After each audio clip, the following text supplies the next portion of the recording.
just waiting for a couple of technical bugs to be ironed out, and we'll begin shortly. We okay, Linda? Terrific. Thank you very much.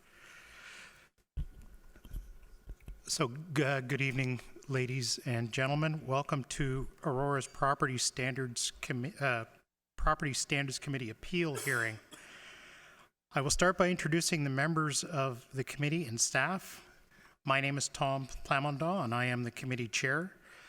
Other members of the committee who are present here today are to my left, Michelle Boyer, and then again to my right, Clarence Louis and Daniel Lajeunesse. In attendance as well is the committee secretary, Linda Bottas, who will prepare a record for the hearing. For the appeals that will be considered tonight, the following process will occur. I will start by calling out the municipal address of the property for which the appeal is being heard, and the appellant will then take a seat in the unoccupied side of the table facing the committee over here. Your right, my left. So there's some chairs right there. The town's case presenter will provide a brief overview of the contents of the order to comply that are being appealed. The appellant will then be given an opportunity to briefly outline the nature of their appeal and the relief that is being sought from this committee. The town's case presenter will present evidence, including witnesses, to support the orders to comply. The appellant will then have an opportunity to cross-examine any witness called by the case presenter. Following any cross-examination, the case presenter will have the right to re-examine witnesses on any points raised in the cross-examination. Following the presentation of the case presenter, the appellant will then have an opportunity to present evidence and call witnesses. The case presenter will have the right to cross-examine any witness, and the appellant to re-examine witnesses on any points raised in the cross-examination. If there are any materials, such as documents or photographs, that the case presenter or the appellant wishes to use during the hearing, the committee should be asked to mark such materials as exhibits. This will be done through the secretary. So any photographs or documents that you want to present to us for review, they will be entered as evidence through the secretary. The committee will decide based on any submissions from the parties if any such materials may be used as evidence and introduced as exhibits to be used during the hearing. Once all of the evidence is presented, the case presenter and the appellant will have the right to make a closing submission, first by the case presenter and then by the appellant. The final submission should include a statement of what each party is requesting of the committee with respect to the orders. Following closing submissions, the committee will adjourn and deliberate the matter in private. The committee may then render a decision or may reserve its decision and provide it at a future date or adjourn the matter to a future date. The decision of the committee shall be final and binding and will be sent to the appellant in writing. So, if all of that sounds a little bit confusing to you, I can rest assured we'll make sure that the process is followed and that everyone gets a chance to be heard, and that this committee will have an opportunity to look at all of the material that you're submitting. So I'll call the meeting to order, and I will ask the committee if there are any declarations of pecuniary interest. Seeing none, thank you very much. So the first appeal for consideration this evening is 44 McClenny Drive. This is order to comply CE 20190-543. So I'll ask the appellant then on that particular case to come forward and just have a seat over here and make yourselves comfortable.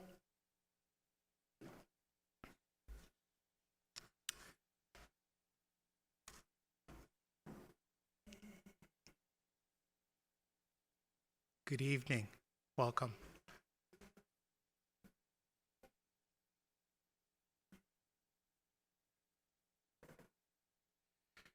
So what we will do first is allow both the town's case presenter, if they want to make an opening statement, they can go ahead and do that, and then I'll ask you if you want to make an opening statement.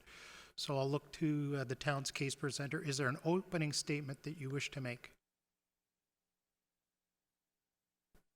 No? I'll ask the appellant, is there just an opening statement that you want to make? If an opening statement would, okay. That we submitted. Yeah, if just pull the microphone close to you there so that we can capture what it is you're saying. So in an opening statement, typically what would happen is if you wanted to just briefly acknowledge that you've received an order to comply, you can indicate that you've got all of that and that you're going to be presenting reasons why you've made your Right. appeal. So we do acknowledge receipt of the order. We did reply everything via email or letter. We thought that that was the appeal process. So this formal setting here, to me, seems really intimidating for your residents. We're here, living here. I would expect that we would be treated differently and not in such an open forum this way, because this is not necessary, really, and I feel it's a total waste of taxpayers' money. But putting that aside, all of our points are outlined in the letter that we submitted. So we have that. Okay? And we thank you for that. That provided us with No a problem. lot of background from your perspective, and appreciate that.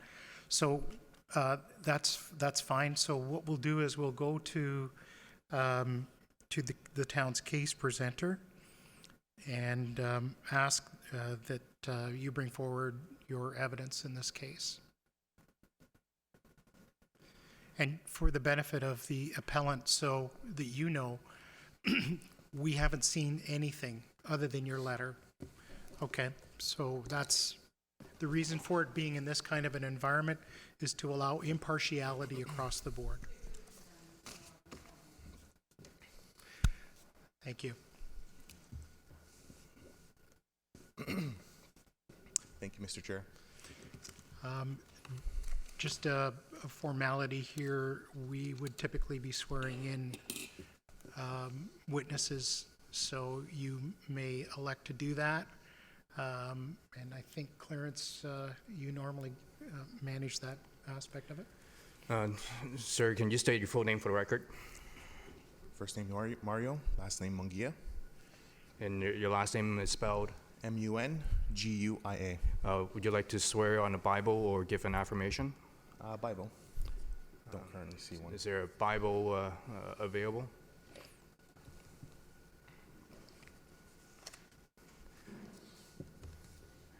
Sir, do you solemnly swear that you'll tell the truth and whole truth and nothing but the truth?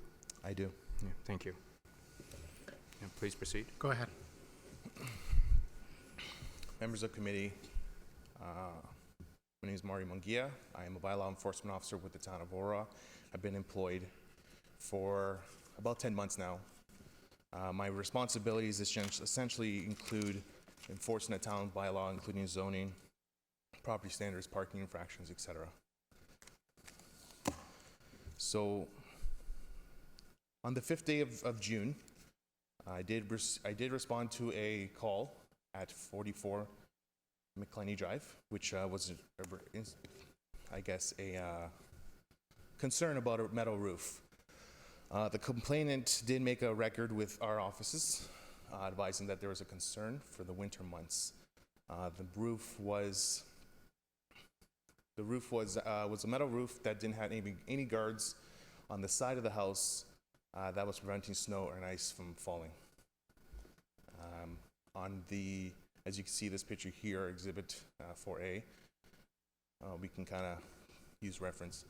Just the front of the house did have clear plastic guards just along the walkway of where the front stairs are. I was able to speak to the complainant. What they advised me that during the winter months there was no weren't able to use one side of the yard because of the snow and ice that was falling due to the lack of any barriers or guards on the roof. So this would create a health and safety hazard on that side. While you're doing that, I'm looking at Exhibit 4A. Is there an Exhibit 1? There's just kind of on the screen at the time, but we can reference back to number 1. Okay. But I was speaking to the complainant, and they advised me that they weren't able to use one side of the yard with the snow and ice falling down on the backyard. The one side they were using to see, I guess to kind of see the ventilation of the dryer vent, was on the same side of the of 44 McClenny. So I was able to obtain pictures and videos from the complainant showing the snow and ice that's falling, both video and photographic. I did end up speaking to the owner, one of the owners of the house, which was Mary Lou. She identified herself. I did explain the case of what the reason of my visit, and she did. I asked for permission to obtain access to the backyard, which she did grant. With that, I was able to take some better pictures, with kind of seeing the angle. Just disregard that. Okay. Seeing the angle of the house and how it would slant to the neighboring abutting property. We can reference the, I guess it would be,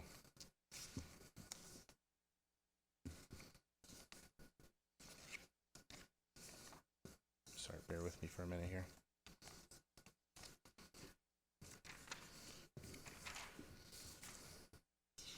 We can reference the bylaw, which is a certified copy. Does the committee require a certified copy?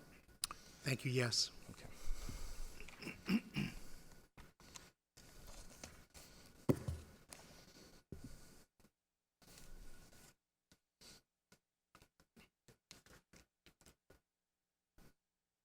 This would be Exhibit 1. Thank you.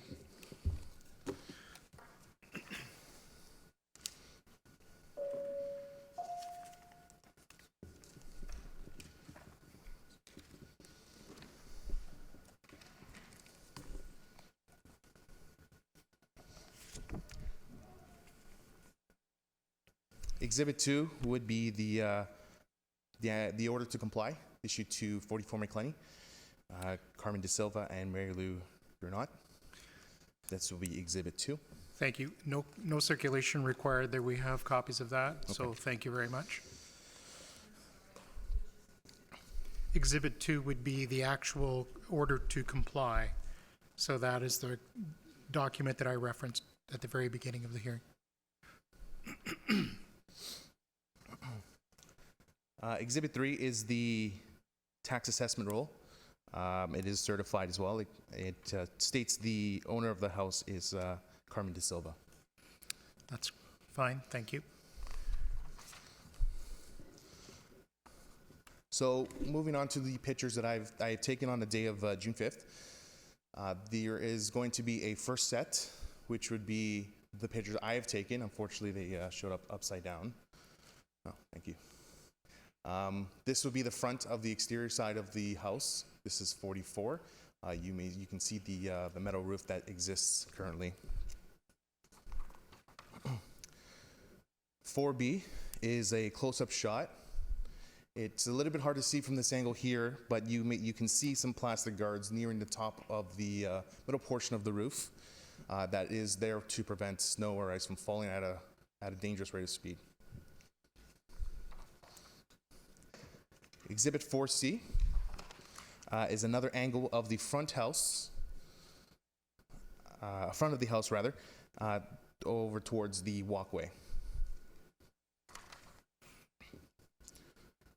4D, Exhibit 4D, is the backyard, which is a little portion of the roof that you can see there are no guards installed on that roof.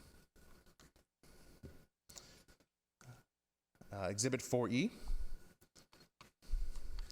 is the properties between 44 and the complainant, where the number 44 McClenny Drive is on the left-hand side, where you see the house is on an angle that does, if there is snow, that may permit it going into the backyard of the complainant. Exhibit 4F is the house, or is the resident of 44 McClenny Drive. It is there. I was able not to see any clear guards that were installed in that portion of the roof. Exhibit 4G is just another angle between the two houses there. It's basically number 44 is on the left-hand side. This is from the backyard. Exhibit 4H is the front portion of the house. You can see on the right-hand side is number 44. This is you can see the angles of that. The house on the right-hand side, which is 44, is higher in height. Moving on to Exhibit 5A. So these are the pictures I've received from the complainant in the winter times that state this is the snow that's fallen from the roof.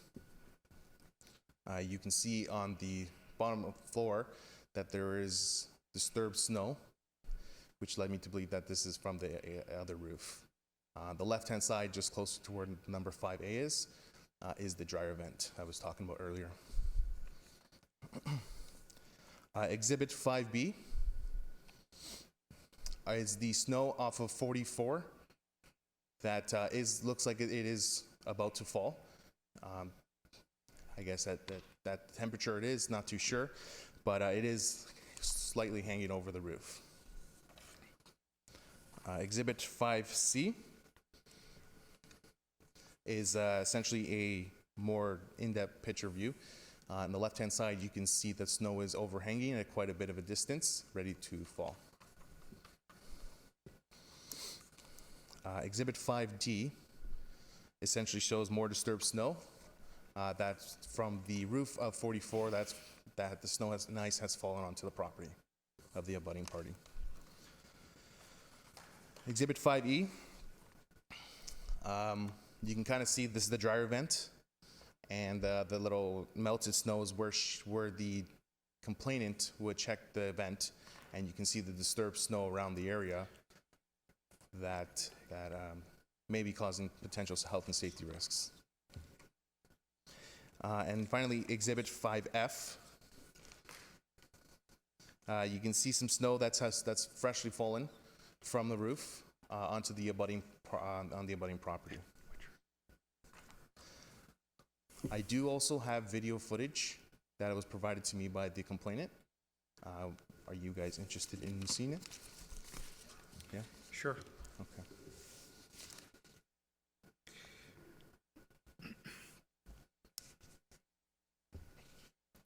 So long as we don't have to look at it upside down. Hope not.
While we're waiting, for that, officer, can you please tell us who took the video and when?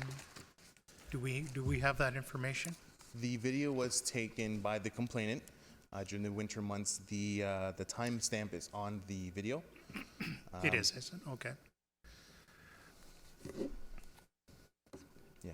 And has the appellant seen this video? Have you seen there this w- video? You have? Okay.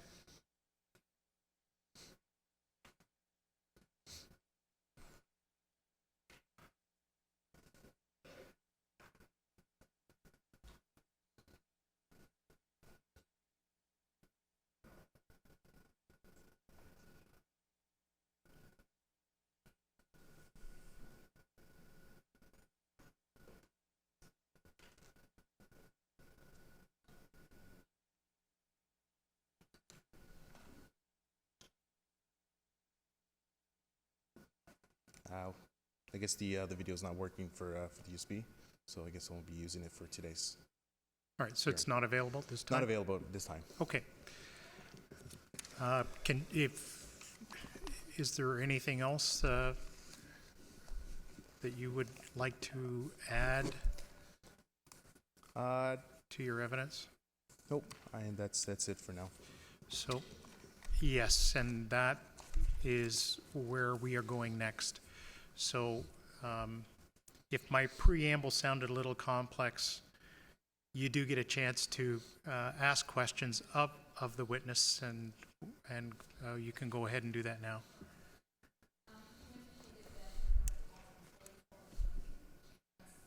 The in I question, received a call from the complainant. the complainant, which was not at 44 McClenny. No, Okay, what was the address? I'm not at any liberty to deliver that. I see. Yeah, Sorry, I'm not in any liberty to discuss the complainant's information. okay. Well, then where you indicated an address, but the address that you indicated was our address. We're talking about a particular thing here that does involve the claimant, so why are you refusing to give her The address? complainant came from an abutting property. Okay, but not 44 McClenny, Not as 44. you indicated. Okay. You also indicated that the owner, and that's what's on the documentation here, is Mary Lou Giernot and Carmen De Silva. Yeah. On the tax assessment roll, there's only one name, and that is. Right, so why was Mary Lou Giernot listed on here? This seems to be a comedy of errors. Mary Lou was not listed. No, she is listed on this documentation. Okay. She is not an owner, so why is that on the documentation? This is for both properties that were in our system. Both persons that were in our system that do have possession of the house. But you showed the tax roll, and the tax roll did not show Mary Lou Giernot. It only showed Carmen De Silva as the owner. Is that correct? That is correct. Okay, so then why is Mary Lou Giernot here on this documentation? Like which documentation are you speaking of? Oh, well, the order, everything that you've submitted, or whoever submitted the town, it has Mary Lou Giernot as well as Carmen De Silva. Okay. The fact that I have received the information. So it's an error? Who owns the property? Do you know? Yes, I do. Okay. It showed on the tax Okay. roll, it's Carmen De Silva. So I don't understand why Mary Lou's name is on this documentation. Did you get an opportunity? I don't understand why you went on the property to take pictures of the back of the house when we made no complaints to you. The issue at hand was on the side of the house that abutted the neighbor's house, so why were you taking pictures of the back of the house? So before we go any further, and those are all questions that I'm going to allow, I'm going to look to you so that as you're asking questions, I'm going to ask who you are, Okay. because there are two names here, and And as I'm the the chair, third person. I want to make sure that, you know, that you're at least one of these two people. I am not. You are not. I am not. My name is Lee Bent, and I am Carmen De Silva's daughter. Carmen De Silva does not speak English, and I'm here representing So her. your name again is? Lee Bent, Leebent.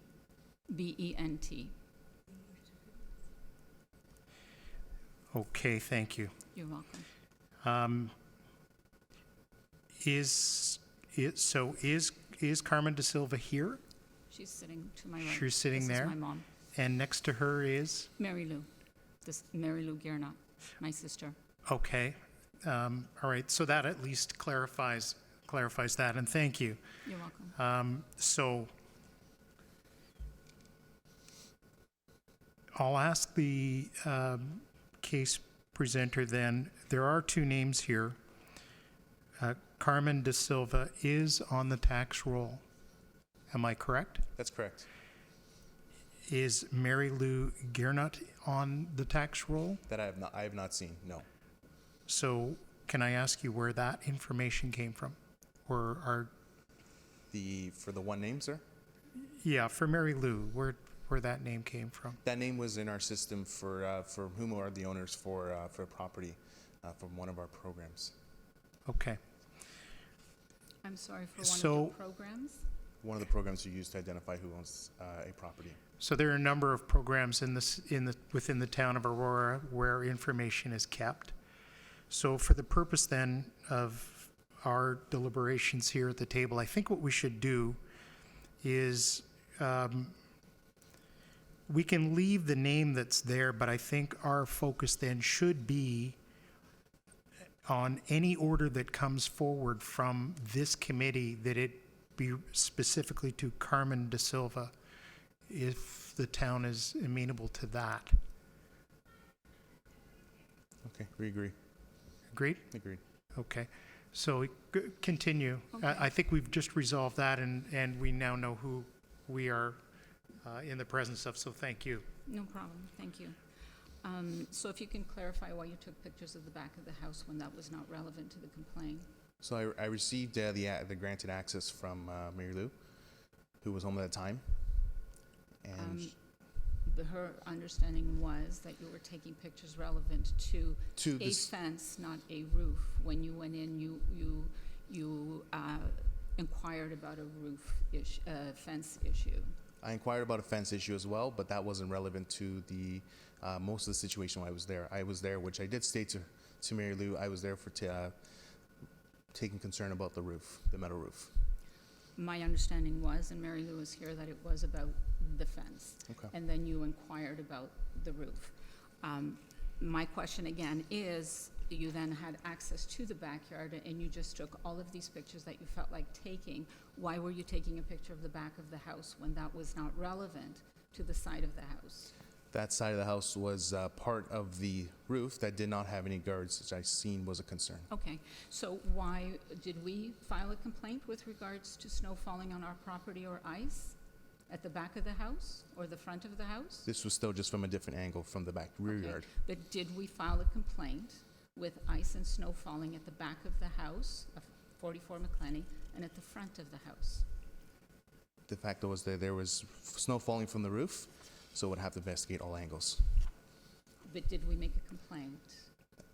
Not to my No. knowledge, that you made a complaint. Okay, so then why do you feel it's necessary to bring that up when it's not an issue with us and it never has been? So why would you make a point of saying that there were no guards at the back of the house?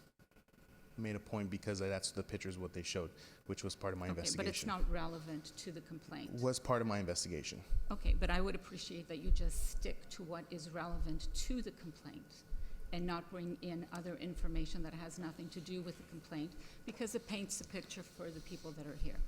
Okay, well, it was part of the roof that I was part of Okay. investigating, see if there's any other barriers that were Okay. installed. And you did show pictures of ice and snow that were up on the roof, and you did indicate that it was overhanging. I did indicate that, Okay. yes. In your opinion, and I understand that it is valuable opinion because you give opinions here to the town, did you feel that that amount of snow would have been a danger to anyone? Looking at the angle where it was coming from, I don't know how much snow was on the roof. That picture also wasn't mine, must I clarify. Okay. Okay. Could we put that picture back up on the screen? Yep.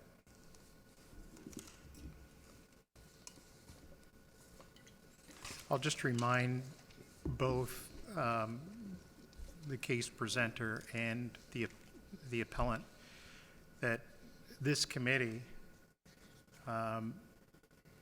may or may not take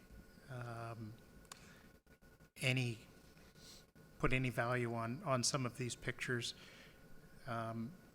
It'll be up to this committee to decide whether they're relevant or not. We appreciate that. We'll accept it as evidence, but that doesn't mean that it will have a bearing on our Absolutely. discussions and/or decision. Okay. Could you please answer the question? Does that snow look like it's a threat to you, where you were standing at the time when you looked up at the roof? There's 4 feet between the wall and the fence, did you feel that if that amount of snow was up on the roof, that if it fell down, that one, it would fall on you or even go on her property? I just want to remind the appellant that picture wasn't taken by myself. I And looking appreciate at the that. circumstance, there may be more snow on the roof that there may pose a threat to the abutting property. But that's not what's presented here. So we're not going to talk about speculation, whether there could be 20 feet of snow on that roof. If there is, there's also 20 feet of snow on your roof, as there will be on the town hall. So to isolate this house and say that it's a danger because this neighbor says it is, to me is unreasonable. That does not seem like a reasonable amount of snow that would cause anybody any harm. By the time that snow or ice hits the ground, it's going to be broken up. I don't know if you've ever seen snow fall from a roof, but that's what happens Okay, with that amount of snow. okay. Would you agree with that? I would agree with my statement I made previously, Which would be, which would be that there may be more snow at the top. but do you see more snow at the top? We're That is- talking about what we see That is, here. well, we don't know at the time. We don't know the angle No, of... we don't know at the I- time, I just don't- based on what's here. I don't, let me just stop you there again. I don't think the bylaw officer is prepared to speculate Okay, then he can say that. any more than you may or may not know what condition may be coming off that roof, and by the time it hits the ground, what it might do or what it might not do. It's 2 stories high. Yeah. It's 2 stories high. Yeah. Now, our house was built as per town guidelines, We'll and the get- guidelines at the time were 4 feet between the property and the fence. I'll- So, Yeah, I'll wait until. Okay. Right now, questions should be directed to the bylaw Yes. enforcement. I was doing that, sorry. So, you showed a picture of this. Are there stoppers on that roof? I can't see any stoppers in the roof from this angle. So you didn't see any stoppers? For which time? On that roof, which is the roof that's in question in terms of ice The and pictures snow I've falling? taken from the rear yard and the front yard, I cannot see any stoppers. This picture that is presented before us is taken again by a complainant. Okay, so you didn't see any stoppers over there, so you can't say yay or nay that there are stoppers I couldn't there. see any stoppers given the pictures I've taken Okay, at the time on June 5th. so then you don't know if there's stoppers or not? I was not able to see any. Okay. Do you agree that snow on a roof is a natural event? It is a natural event, but there are property standards bylaws that too. Absolutely. Did you see any loose tile? Sorry? Did you see any loose tile on the roof? No loose tiles. Did you see anything broken? No, and nothing Did was you see broken. anything falling from the roof? At the time, there was nothing falling. Okay. Well, I can assert that there is nothing, that is secure. Okay. Okay, that's all the questions I have. Thank you. You're welcome. Look to the committee for any questions to the town's bylaw officer. Do you want to go? Go ahead, Clarence.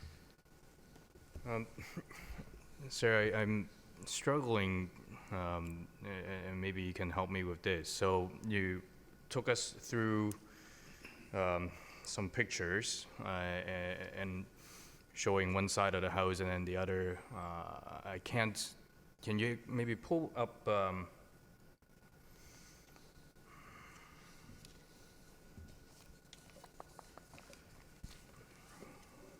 It's 5A.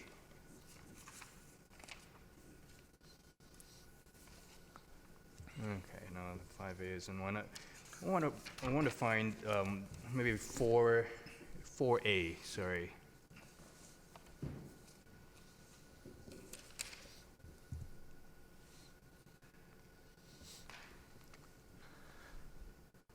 All right, here we go. So 4A shows the front of the subject property, and sir, you've been talking about an issue raised by a complainant. And can you tell us, looking at this picture, which house is the one, or which one is the complainant's? From this angle, you are not able to see the complainant's house. Okay. Can you direct us to a picture where we can see the both houses? Is there one in the record?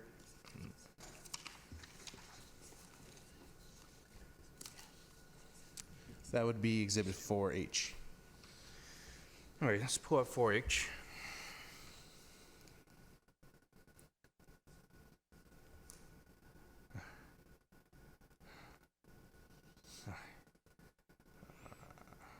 All right, that doesn't help me. Is there one that shows the side of the roof of the subject property in terms of the pitch of the roof versus that? And I want to see one that shows the other house, the complainant's house. Is there one that can demonstrate that? Like the angle of the complainant's house? Is that what you're asking? The angle of the subject property's roof, and then I want to see the one that shows the complainant's house as well. Is there one on the record?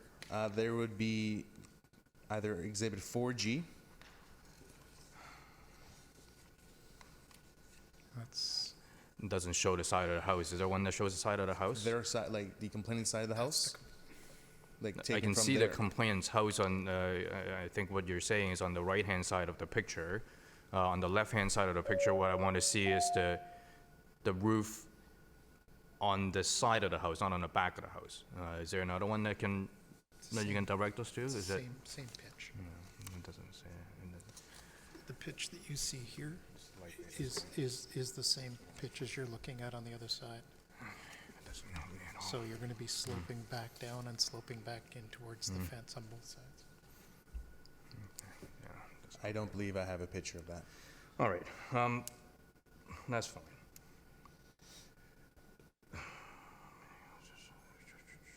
The plastic guards to which you referred in your evidence, what information do you have here today to present to the committee concerning the purpose of these guards? So the purpose of these guards are essentially to act as a stopper for snow or ice from falling off of the roof. From my understanding, essentially what it means, I guess the best way I can word it. During the months where snow is melting off of the roof, it doesn't fall at a high rate of speed. Unfortunately, with the video footage I've had, it's not working today, but you would have seen the speed and momentum has fallen off the roof. The guards would act more of a stopper or somewhat way to slow down the snow or ice that would potentially not fall into an abutting property. And what is the basis of your evidence on that point? Are you certified?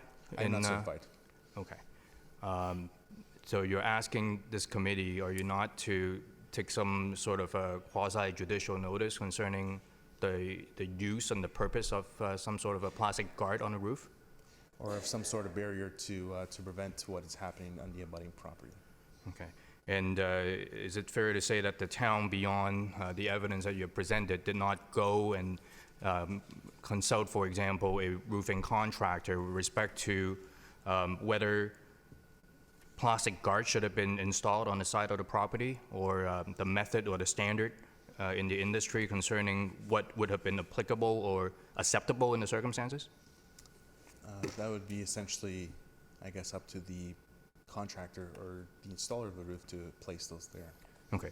So let me just try again. It's a little wordy. Is there anything, evidence or reports from the town that the town procured with respect to what should have been in the town's position, the applicable standard concerning the construction of a metal roof that required the installation of plastic guards on the side of the property? So there isn't nothing pointing to a metal roof. A metal roof is allowed in the town of Aurora.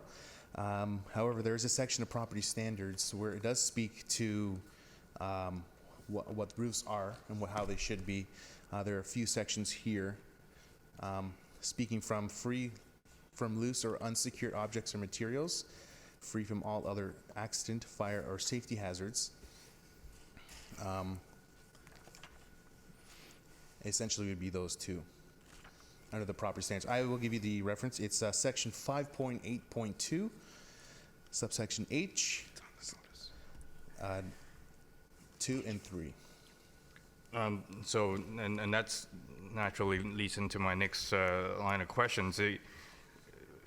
Section 5.83 sub H sub 2 concerning the maintenance of a roof free from loose or unsecured objects or materials. What is the town's position with respect to what is the loose or unsecured objects or materials? Snow? That may end up being snow. It can be essentially any objects or materials can identify as almost anything that So- isn't secured to the roof.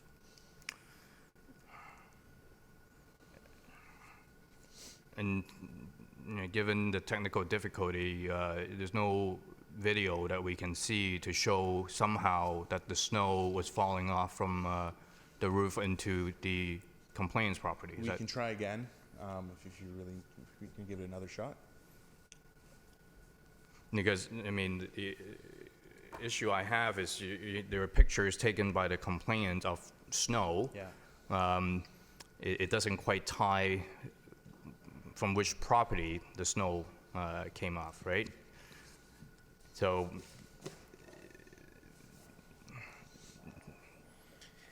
maybe we'll just take a break while we sort out the technical issue if we can.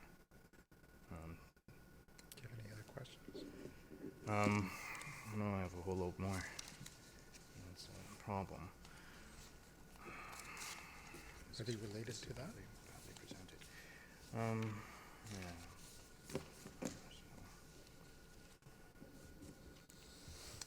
Why don't we come back? I'll come back to ask more questions once we can determine whether we can sort out the technical issues, and I'll see if my colleagues have other questions. Okay. So I'll turn to either Michelle or Daniel. Any questions of the bylaw officer? Yes, I just have one question. Is there any photos that show, I believe it would be from the complainant, that shows photo accumulation or no accumulation on the both homes? From both sides of the properties? Is there a photo that would show how much snow is on the metal roof versus how much is on the asphalt roof? At the same time? Or just two different images? It's not the same. It would be not at the both at the same time, unfortunately, no. Michelle? No questions. Okay. I may come back to you, but I don't have any questions at this time, so I'm going to go back to Clarence. If you want to continue, we can always come back after the appellant.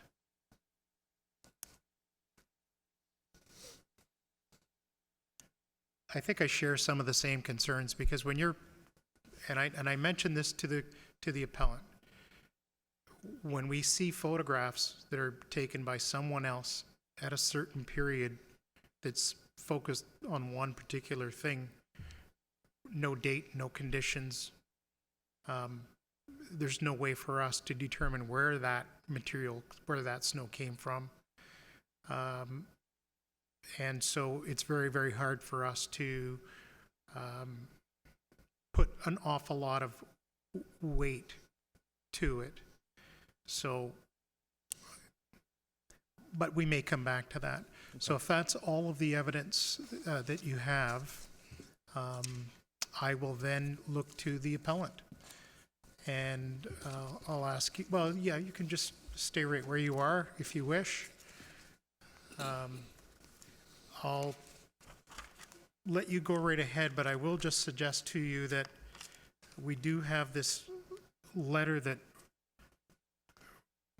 was sent, registered to the town of Aurora. It does, at the top in the letterhead, mention both Carmen Da Silva and Mary Lou Garnett. I assume that you used that because both names appeared on the order. Okay. I see that the committee secretary is back. I assume that you're trying to pull up that video, Linda? If we can do that now, it's probably the best time to have a look at it.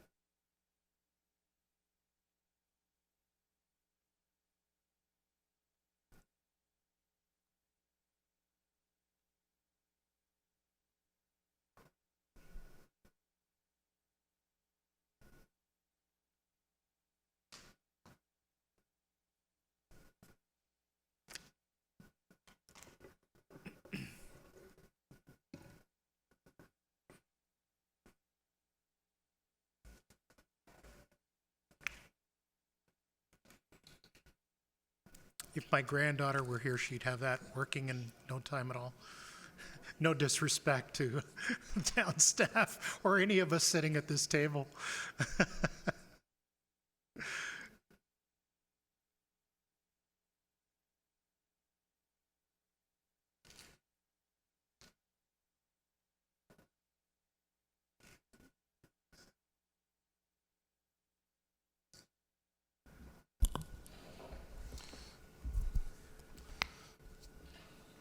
So I'll ask the bylaw if you want to give any commentary. So obviously, There's a portion here where you see, coming from the right-hand side, right off of the roof, right there. That's where it lands, so is that coming over the fence over the fence. onto the neighboring property? That's correct. Okay.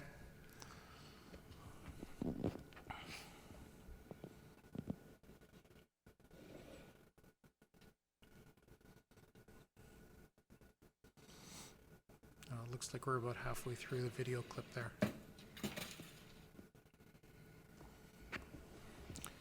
So you can see the angle where it comes off of. If it would be coming off of the complainant's roof, it would be coming from a different angle.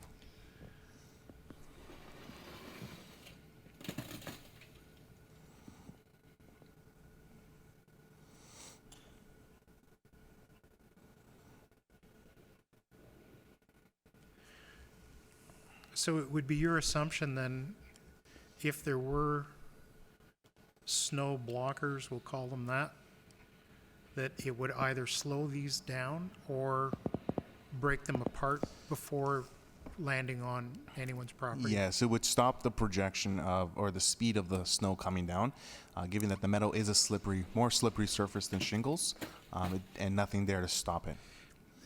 So the guards would essentially act as either to slow it down or to break it up, in a sense where this wouldn't be happening.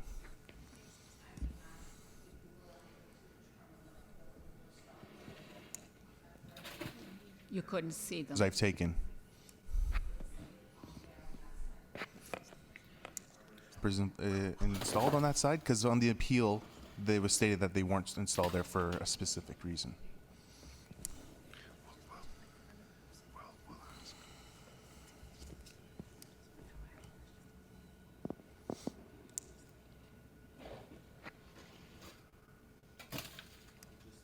I just want to start Oh, over it's again. looped, okay.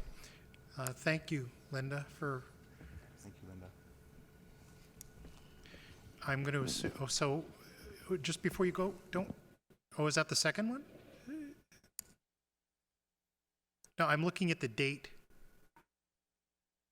February 7th? Earlier in the year. Okay. File says Feb. 7. Is that when it was taken? That's when it was taken from her iPad. That's correct. It was emailed to me. Okay. The video. In the same month of June. This was saved from an iPad, from an iCloud. Any discussions with the complaint as to why it took her 4 months to advance a complaint?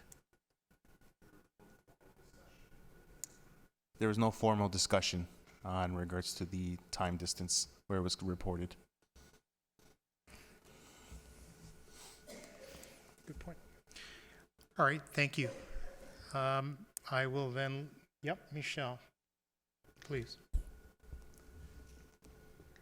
Okay. you're on. Just a question for the appellant. Are there stopper guards there today on the side of the house? Okay. Okay.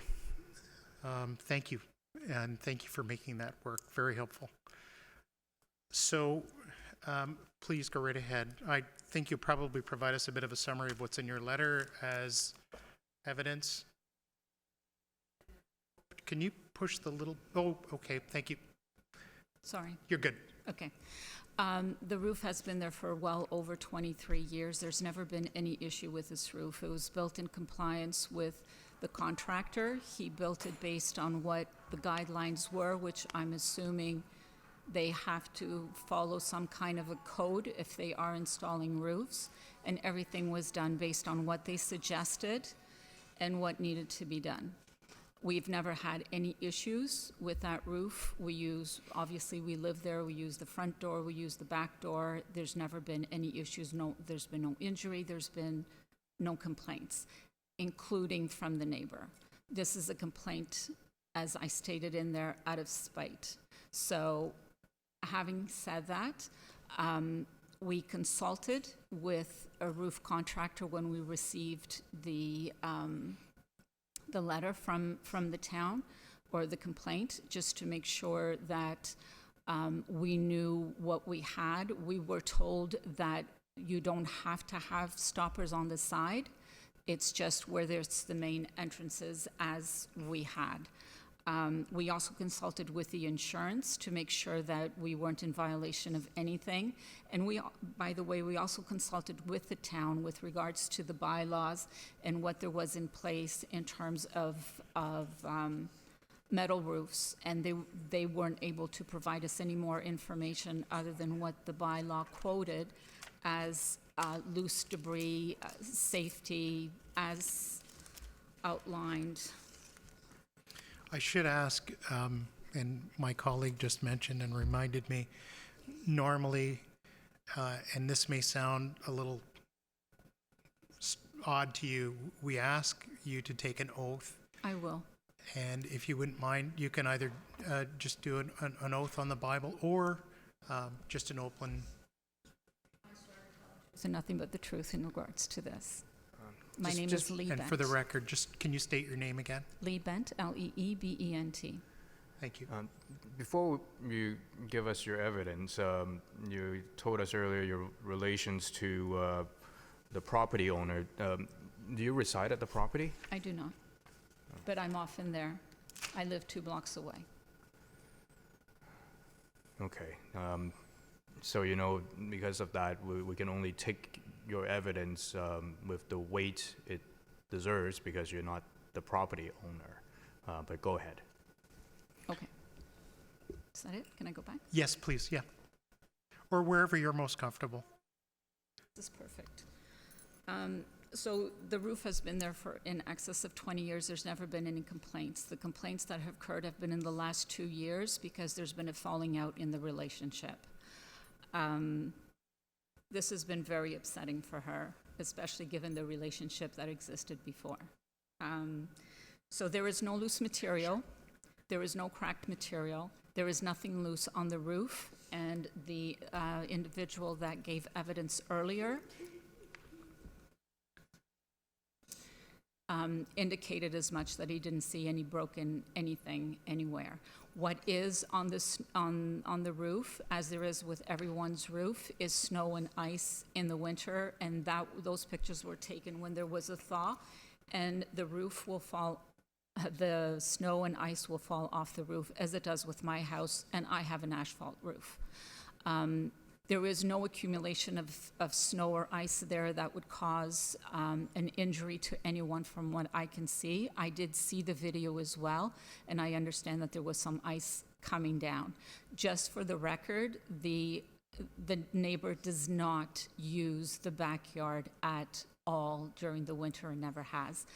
Having said that, I understand and I appreciate and respect the fact that it is her property, and whether or not she is going to use it is irrelevant. She needs to have peace of mind knowing that if she chose to go out there, that nothing is going to cause her any harm.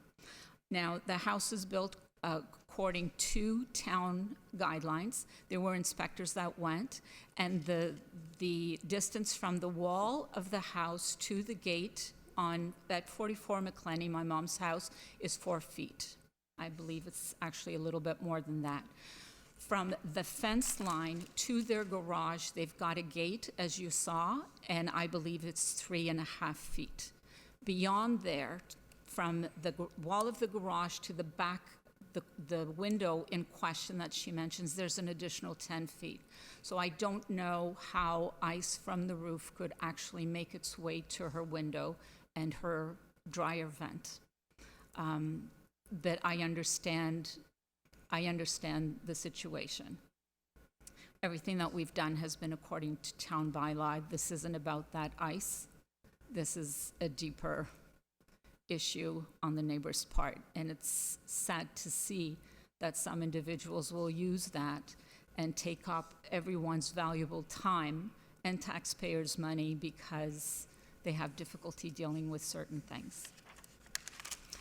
My mom and my sister have lived there since the house was built in 1988, 87. They maintain their house, they clean their snow, they do what they need to do to keep up with the house and make sure that everything is safe and working in proper order. I don't know what else we can do to the roof that is mandated by the town, as well as metal roof installers that we didn't do. Okay.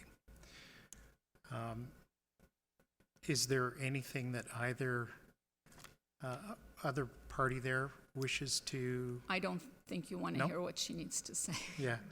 No, and I can appreciate her situation. It's an emotional one. So I'll, I'm going to, well, there's a couple of other things I think too. Any cross-examination from the town's bylaw officer to the appellant? You stated that you did consult with the contractor and your insurance company, was it? Do you have anything in writing that states the legislation that it is okay the way it is? That is all. Okay.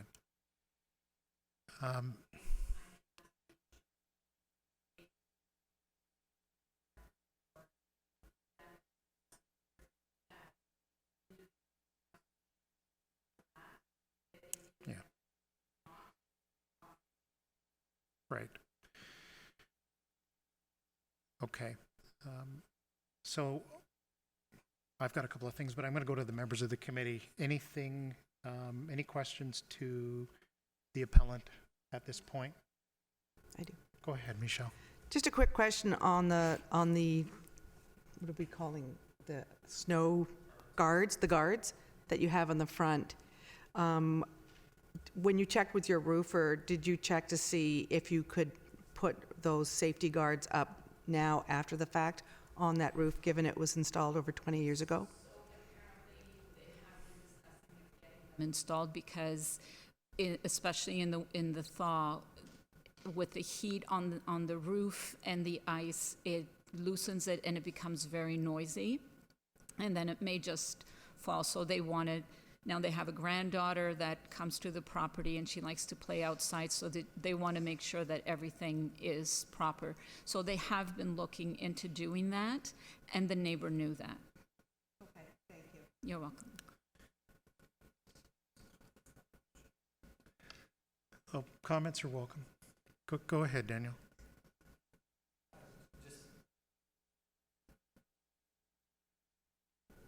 Sorry. It's just based on your last comment, it does sound as though it is something that you are planning nonetheless.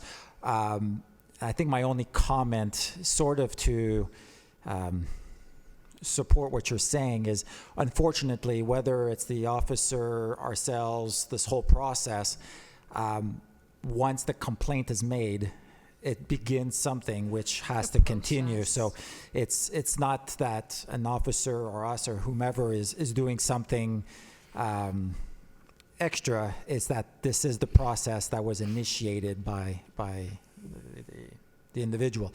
So there's not much more that we can do in terms of just ruling on what we have. We can't really use a motion or so forth. We have to use what is in front of us in terms of how do we proceed. And it's unfortunate that this fallout seems to be the cause of all of this. So that's my only comment. Anything, Clarence? I'm going to come back to the bylaw officer and maybe the appellant. So help me with understanding something. Between the two properties, we've got a fence. The property that is subject to some snow falling on it. It's coming across and over the fence and then down onto their property.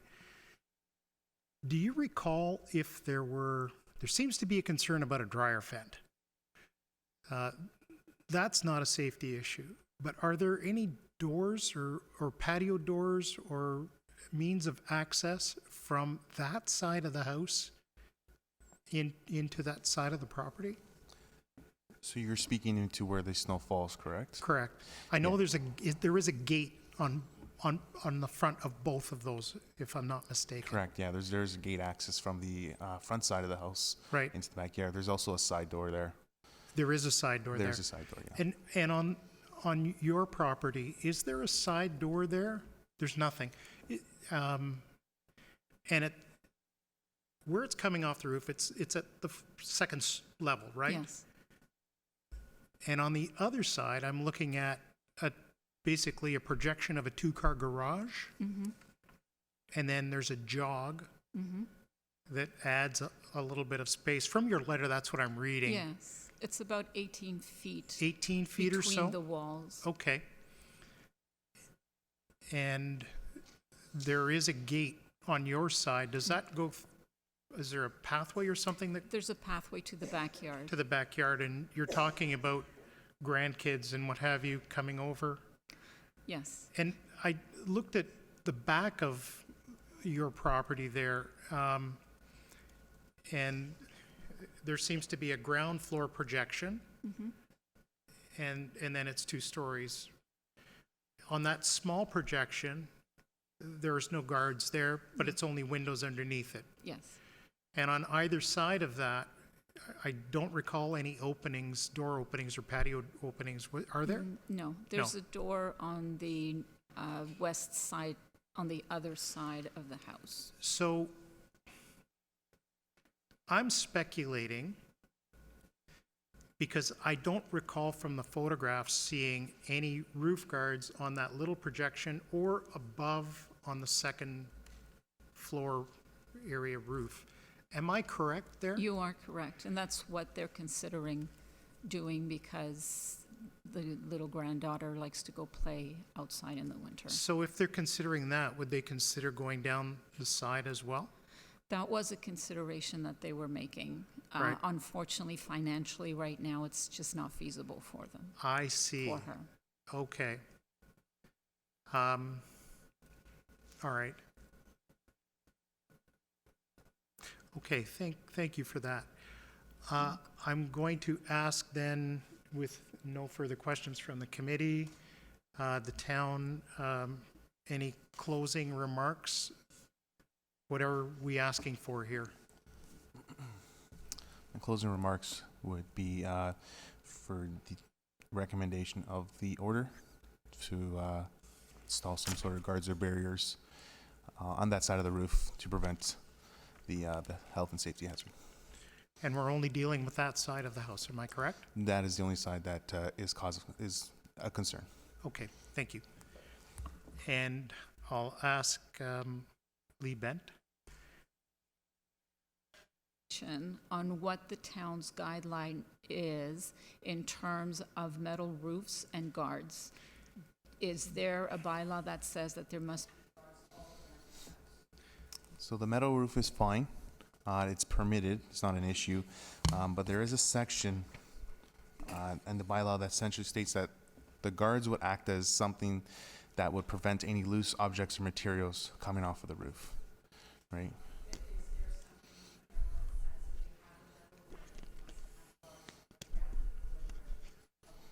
No, nothing for I think metal roofs. it would apply to any roof of any material. I think that's, if we look at the ordinance in the order to comply, I'm thinking that that's a general provision, whether it's metal with any roof, yeah. I mean, you can double check that with bylaw, or building, sorry. I understand.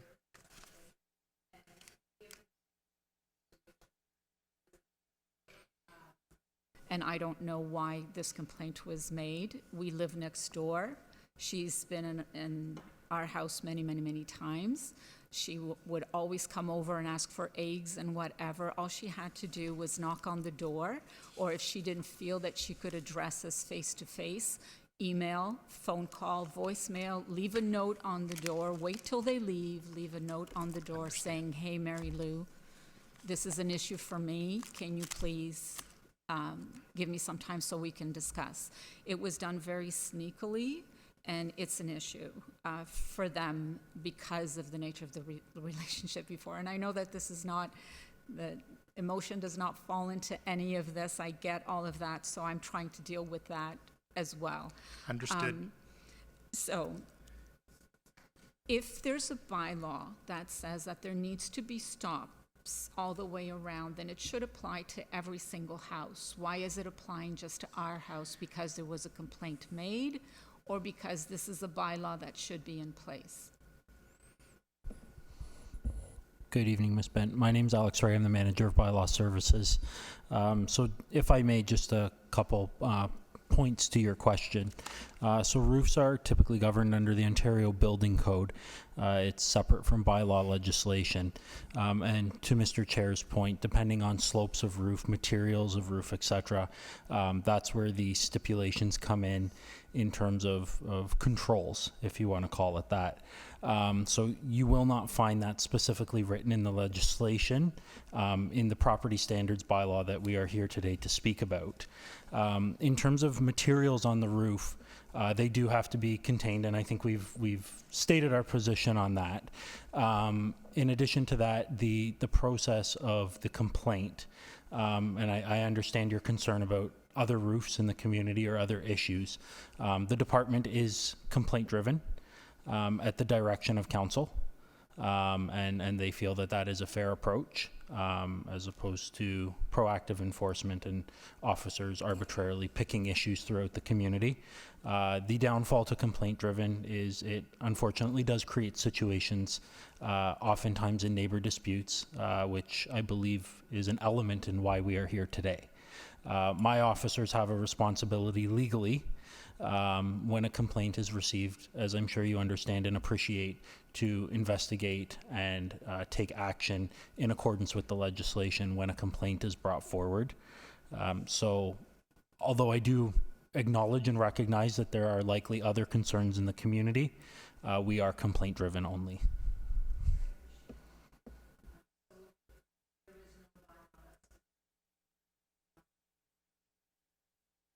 You would have to reference the Ontario Building Code.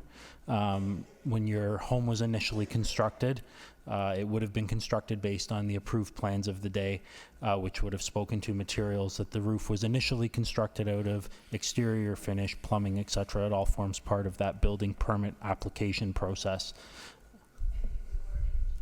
Made to the building code, would the residents of the town be notified of those changes so that they could update their roofs, homes, whatever, based on those changes? No, there's no requirement there Okay, by the town.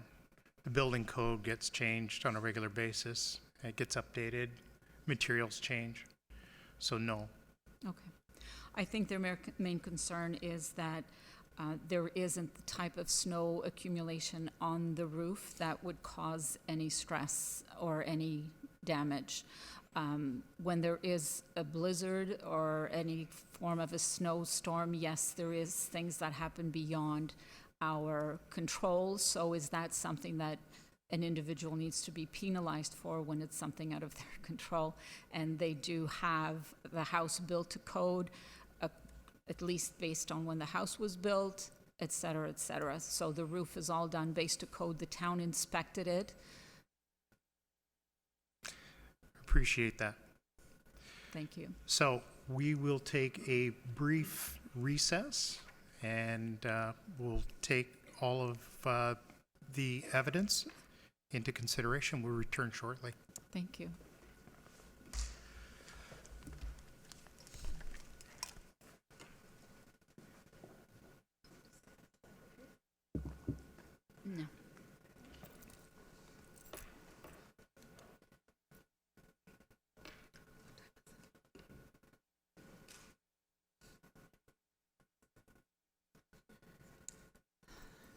No. Não, se não quisesse vir, que não viesse. Hmm?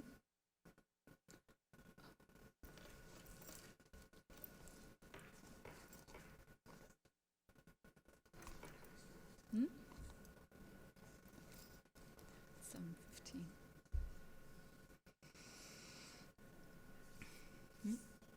15.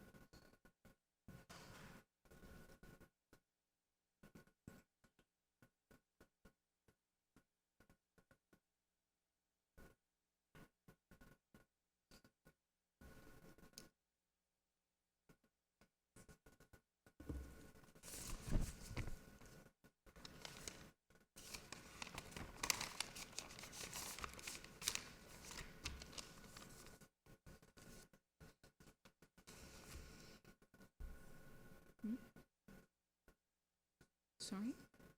Oh.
All right.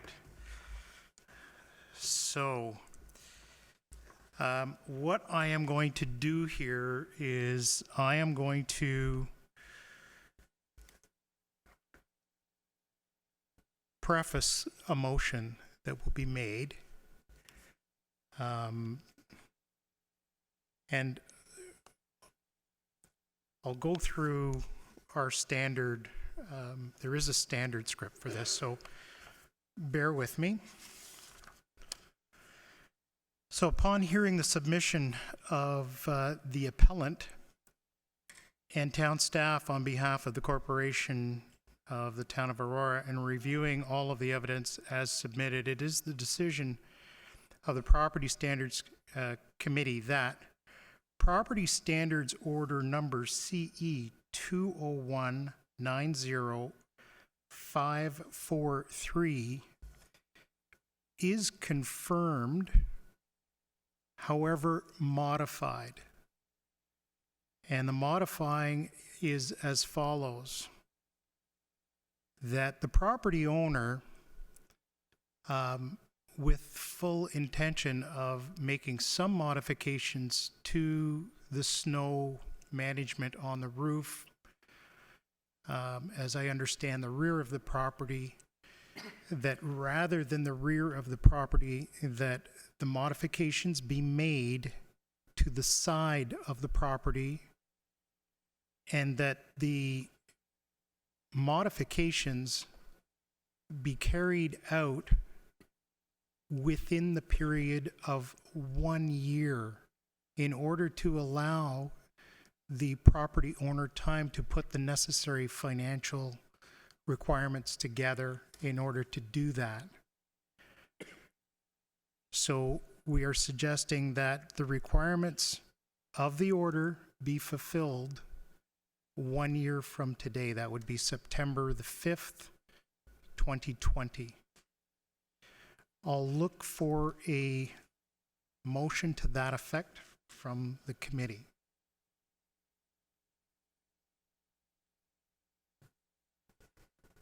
Through the chair, I move that we move the order to comply CE 2019-0543 as prefaced by the chair yourself, that to comply within 1 year of today. Seconded by? Seconded through the chair. Seconded by Michelle. All in favor? Against? So that motion carries with 1 vote against. So essentially, what we're doing is we're giving you a year in order to deal with some remediation or some protection on that side of your home first. If you want to do it all, you've got certainly a year to do it. So on that item on the agenda, we are concluded. Thank you very much. Thank you, Mr. Louis, for seeing the real, I don't know if I'm seeing what's going on here. I appreciate it. I think the committee as well as the town need to take into consideration when there are situations such as this where you have a neighbor that does these spiteful things because they have an issue. I think before doing any investigation, that there is some kind of process in place similar to this to verify whether or not the complaint is legit and that it's not emotionally driven, because when it is, it creates a lot of issues, as you saw here today. Not only for the homeowners, but the family, the extended family is impacted by that. I am sorry that the committee does not see our view, and I don't know how the committee can expect that snow, which is beyond our control and accumulates on any roof, not just ours, that it is the responsibility of the owner to remove it. If that's going to be the case, then it should be across everyone, not just Carmen De Silva at 44 McClenny Drive. Thank you for your comments. You're welcome. Appreciate that. Thank you for your Thank you. time. The next case that we are dealing with this evening is 15 Jones Court, and this is order to comply CE 20190602. So I'll ask the representatives of the property to come forward.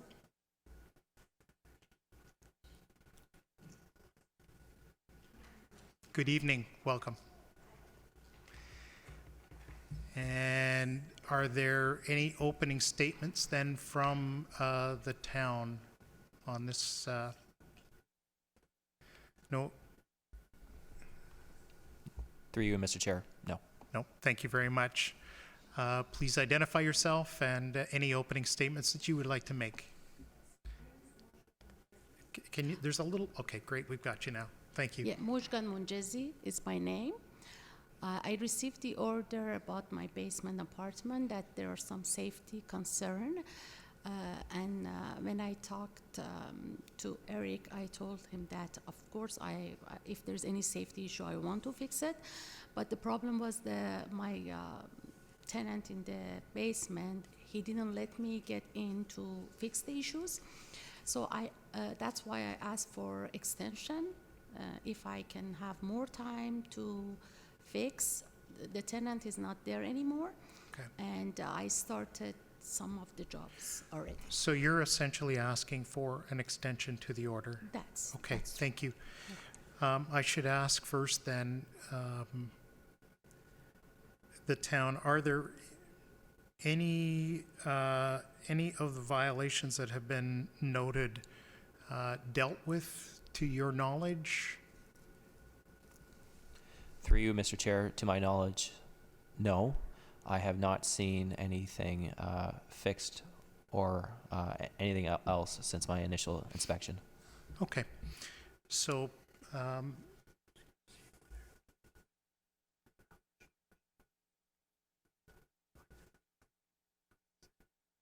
right.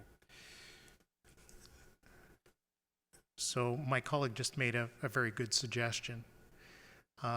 So I'll go to the town first and just say, it appears that the property owner is prepared to comply with the order and is only looking for an extension to the order. Would that be amenable to the town? The town stance in this situation, we would be agreeable to an extension. However, I feel that we may have to split up contents of the order, as there are two health and safety issues within the structure, one being electrical, as the tenant did communicate that whenever the kitchen sink was used, he was electrified. And the second and more serious issue is that there is a plumbing stack vent venting into the basement sewer gas. That is health and safety for the methane, and not to mention a higher risk of explosion. So we're dealing with health and safety issues here from the gas coming from the sewer and then a potential electrical. Correct. The sewer gas wouldn't just affect the occupant of the basement, it would affect the entire household. Correct.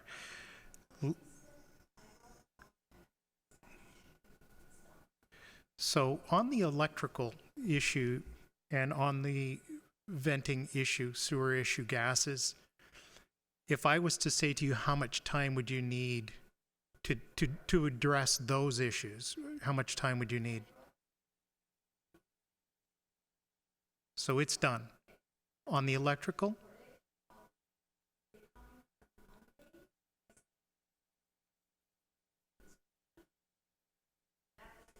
They could come. That was Monday, September 9.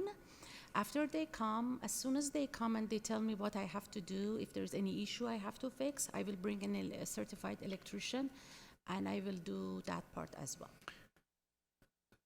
As soon as I get the order, I will do it. Right. So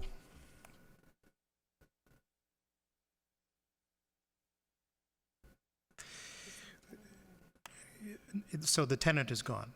Yeah, If I look at your letter, the tenant was scheduled to leave on August the 1st. Is that when the tenant left? Yes. So you've had from August the 1st till today to deal with some of the other issues? The problem is that I was waiting for fire department to come and inspect the house. They came on end of August, Right?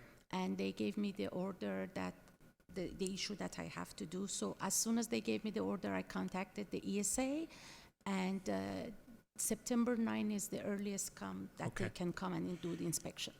Okay. So if we were, okay, you know what, I think we can deal with this rather quickly. If you will give us a few minutes, Sure, yeah. I think what we can do is break very quickly. If the members of the committee are in agreement, if there are any questions that we want to deal with quickly? Yeah, any questions? Let's just,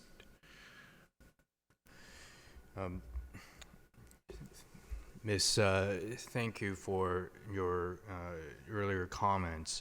I think it looks like we're going down the path of trying to figure out what would be an acceptable extension for complying with the terms of the order. And I think we want to hear from you on each item so we can ask the town for its position on your request for an extension for each specific item. And then from there, the committee will consider the request and deliberate. So why don't we, if we can, look at the order to comply that's dated June 18, 2019, CE 2019-0602, and we start with the first item, the side door. I already bought whatever I need to buy, the frame to fix the jam. The thing is, the contractor that wants to come and fix the issue, he has to come and do everything at the same time. right? That's why I'm just waiting for the electrician to come, because I don't want to close anything. I want them to see whatever I have to do. On Monday when they come, then after that I will bring the electrician and my contractor at the same time to start. So I think the first thing is I can finish it by end of this month. September 30th? Yeah.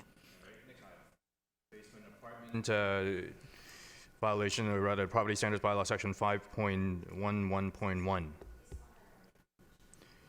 So if we And I, say a week, just in case, is that Yeah. fine? So it's completed in, according to what you just told us? yeah, Is that fine? yeah. Well, no, wait a second. Well, The sewer gases is done, but the second part of that, and potential electrical shocks. So The that, electrical shock, I have to wait for that's right, ESA so to she come. can't. Yeah. yeah, all right. So what would be the time by which you can So, You know, the problem is I really don't know, because I'm not an expert, and I don't know when ESA comes, what issue it may because you're coming on happen the 9th. to tell me. But the thing is, I'm on the top of the work to do, so I want to finish it as soon as possible. So I won't wait. I'm just waiting for them to come, and as soon as I know what I have to do, but I don't know if there's a big issue or Right. everything is okay. It depends on that. I really don't know exactly. But if, Let's say, talk to the you're, town.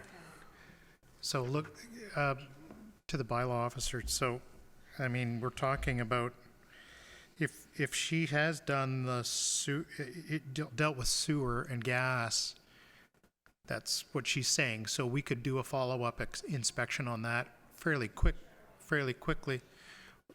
No, that's okay, because he's gonna have to come back anyway. So, on that, if that's issue number one, and I think it probably is issue number one, electrical, if her contractor is coming in on the 9th, I'm sorry, ESA, giving her what would be comfortable for the town there? The 15th? Let me ask the manager of the, Through you, Mr. Chair, in terms of electrical, I would be looking for no more than 7 days. From experience, the ESA will only issue an order in terms of what has to be done at the property. all work will have to be conducted by a licensed electrical contractor through the ESA. And then in some cases, depending on who the contractor is, they have the ability to sign off the work on behalf of the Electrical Safety Authority. So if the appropriate contractor, and there are many, is hired to complete the job, I think 7 days is fair, and it minimizes risk to any potential injury. So help me understand the nature of the electrical issue here. What is this? Is the electrical issue got to do with the furnace, or has it got to do with electrical outlets? I'm not an electrician by trade, and I wasn't going to test his theory by sticking my hands in the sink. He did show us that when he turned the tap on, he would get electrocuted, and you could hear the buzz, and he snapped his hand back. Is there a circuit breaker associated that There can be is turned off? whether it's the meantime? main breaker or the basement breaker. It is the panel. My apologies. It is to the left of the sink, approximately 3 feet up near the ceiling. And is that a separate for this basement apartment, or is that the general electrical It panel? appeared to be a 200 amp service, so I would say it was for General the for whole the house. house. But And I if- don't know what's going on behind the walls. Correct. But we can take some initial, is that possible? Can we turn the circuit breaker that controls the electrical within that area off? It's unoccupied, am I correct? So if we did that now, and in order to, I mean, there's nobody down there, correct? No, nobody's there. No. So 7 days? I do believe that's fair and reasonable.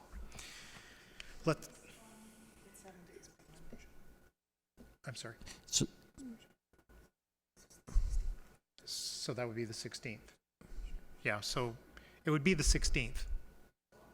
I mean, I don't know how it's work. When the ESA comes on Monday, they will tell me right away what should I do, or I have to wait for them to send me a report. So I think what you've got to do, because of the nature of the problem, you've got to put a very high priority on that. And once it's inspected, deal with that. If something happens, for example, and we say the 16th, but the electrician comes in and, as the inspector said, he doesn't know what's behind the wall, and he goes behind there and he finds some other things, my common sense would tell me that he would turn the power off. And if he does that, and you need further delay, then I would be on the phone with the town immediately and say, I'm not going to be able to make the 16th for this reason. Okay. Yeah, You know what I'm that's fair. saying? Yeah. So I'll do my But best to do it. we yeah. need to give you a definitive date and a definitive guideline. So let's continue then. I like the approach that my colleague has taken here on going through individual, because there's some structural things, and then there are some safety things, and I can see us prioritizing what those should be and what kind of delay should be. So let's go to the basement apartment. Means of egress are impeded from the bathroom to the kitchen. It's unoccupied. Correct, but it's not. There are the landlords to the right of me live upstairs.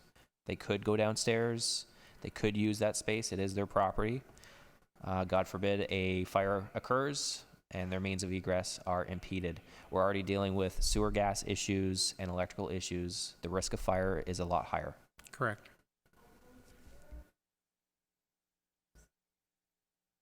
Upstairs. Nobody goes downstairs. So the owner does not occupy the home? No. Any part of it? No. So there is a tenant upstairs? Yeah. I see. Knowledge to myself, I was informed that they lived there. My apologies. Okay. Oh, thank you for the clarity. So what would be acceptable then to the town? I believe the means of egress are the washing machine dryer equipment that are too close to the bathroom entrance. Maybe a possible disconnect at this time and remove those items. we, now that they fixed the plumbing, we can move it toward the wall, and that this problem is going to be solved. Has it been moved? The plumbing yesterday, and so I didn't go there after that. But when I went there, there is a space to move the dryer toward the wall, and then the washer beside it, and then there's enough space. So just to clarify, all the plumbing work is done. The items such as the washing machine and dryer have not been moved, but are planning to be moved? No, I wasn't there when he finished it. I didn't go there, but I had a plan. There was a space to move it and have enough space in front of the wash. So this is easy to 16th. do it. Okay, so for the interest of fire and life safety and means of egress, Well, he's saying it can is. we ask that it is moved within 2 days? So moving the washer and dryer within 2 days, is that, You mean enough space, yeah? I think the best way to describe this would be to ensure a proper means of egress within 2 days. okay? Let's keep going here. So the next two are addressed. Plumbing. That's the venting and sewer gases into the units. You're suggesting that that's been done? So that's Fencing and- done. Yeah. So we will put a date on that. And electrical, we're kind of,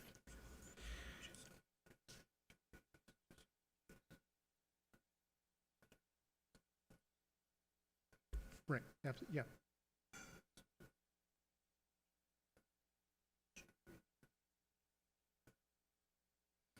Right. Yep. So if we do put a date, you know, if it's done, you shouldn't have a problem with us putting a deadline of 2 days.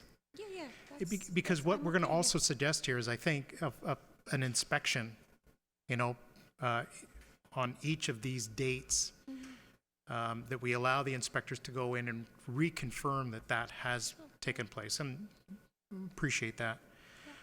On the electrical, I September think 16, that you said. I think we've said the 16th. And means of egress. This one I actually don't understand. What is this? If you can please explain to me. So then I- to the bylaw officer there, means of egress directly affect, so which egress are we actually referring to on that? Means of egress defined under fire code is at any point within a room, the complete unobstructed access to the exterior side for fire and life safety. So we have to make sure that there is a clear path of travel in case of a fire. So when you were there, were there things in the way of the access that were the property of the tenant? That's correct. There was a dryer or washing machine that was installed, and then approximately 9 inches away Right, was a kitchen table. okay. I think we've dealt with the dryer, am I correct? That's going to be done in 2 days. Is the furniture that the officer is referring to, it's gone now? No, yeah. I thought that's what you might say. Yeah, there's nothing. All right, so in terms of egress, we can probably put 2 days there as well. Yeah, or since the furniture is gone, there may be complete unobstructed access now. But if I put 2 days, even if it's gone, right? That's fair, yep. Yep. Is that fair to you? Is it related to the bathroom egress as well, is the question. I'm sorry, can you repeat the question? Go ahead, Daniel.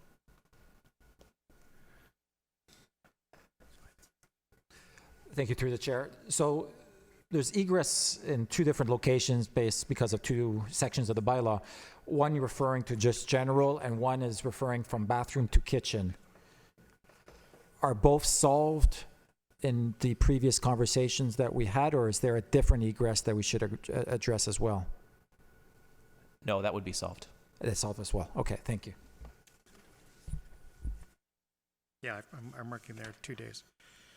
So, go ahead, yeah, let's clarify. So, I want to say this to you, Ms.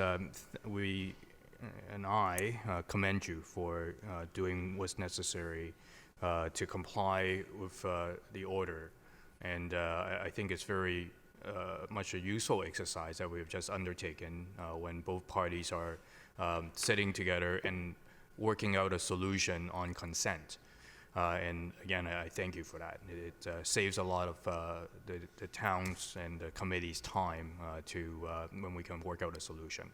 So on that basis, what I propose to do is to go through again, just so we all understand each other on the particular items in the order to comply and the dates that have been agreed to on consent of the parties, after which the decision will be rendered on a motion.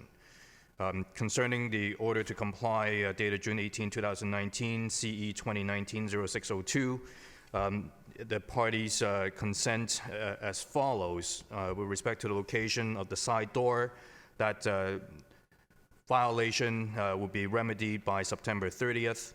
With respect to the basement apartment, the violation, section 5.11.1, the issue will be remedied by September the 16th. With respect to the basement apartment, the violation of Property Standards Bylaw section 6.3.7, that will be remedied by September the 7th. With respect to the plumbing and violation of section 6.5.1 of the Property Standards Bylaw, and that will be remedied by September the 7th. With respect to the electrical issue, the violation of section 6.6.2, that will be remedied by September the 16th, and with respect to violation in the basement apartment, contrary to section 6.9.1, it will be remedied by September the 7th. Is that agreeable? All right, and town, is that agreeable as well? The town does agree. However, there is one point that we did miss. It's the second page, section 6.3.7, and it speaks to the fire separation between the furnace room and the bathroom. The current time, the furnace room is in the bathroom. There is no fire separation. Right. And when they came, they noticed that one too. We will put a door over there and we fix it.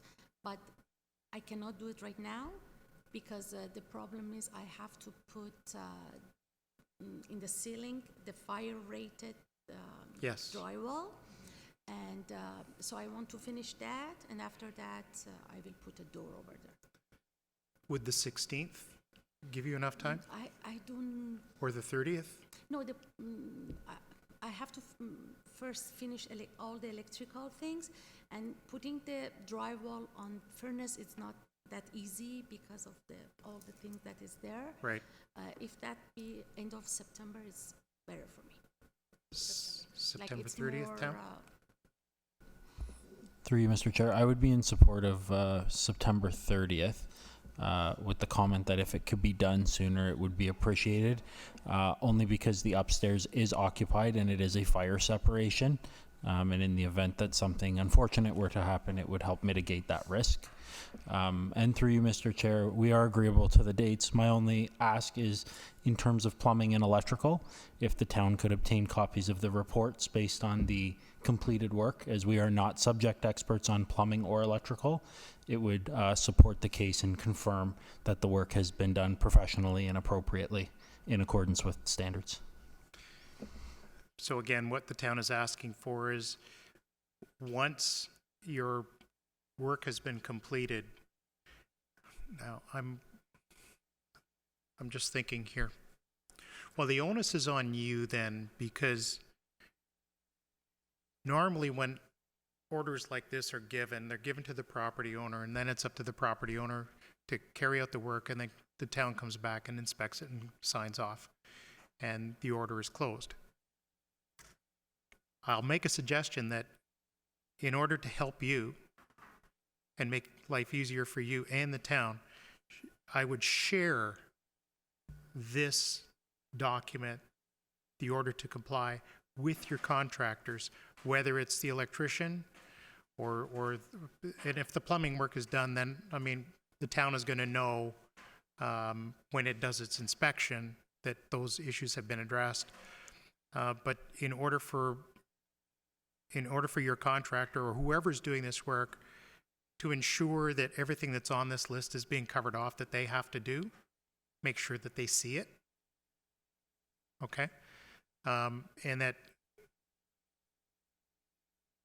yeah, and then, okay, so we're back to this item on the 30th with the strong recommendation that if it can be done sooner, that it be done in light of the fact that you do have a tenant above.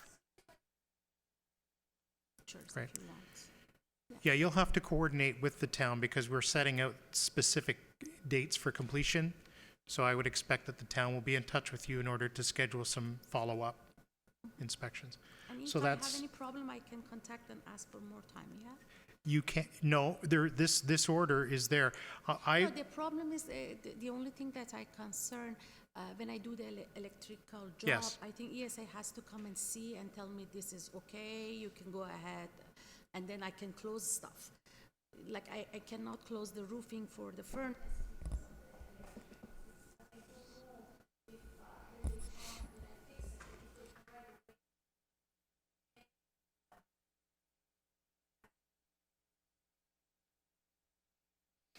well, yes. When we fix a date, it's a hard date. It is a hard date. Maybe for the door, if you can give me more time, because I have to wait for ESA to come and visit again and tell me that all this electrical job is okay. So then I can put the ceiling and put the door. Look to the town If it's again not that, on the delay Through there. you, Mr. Chair. Ma'am, do you, just out of curiosity, and I'm trying to formulate some sort of timeline here to work with you, do you have any idea in terms of what the scope of work will look like when your electrician does come? Like, do you have a general idea of what the issue may be? You don't. Okay. So I guess to my point earlier, a licensed electrical contractor, so essentially any licensed reputable contractor, and like I said, there are many. I can't recommend any. However, they have the ability as a recognized contractor through the Electrical Safety Authority to complete the work and the inspection. idea, and I asked them to come and see if they can fix it. But they told me it's better if ESA come and they tell them that what they have to do. It's better because they don't want to start something and then ESA said, no, this is not good. You have to do something else to rework. That's what they told me. I don't have any knowledge about it.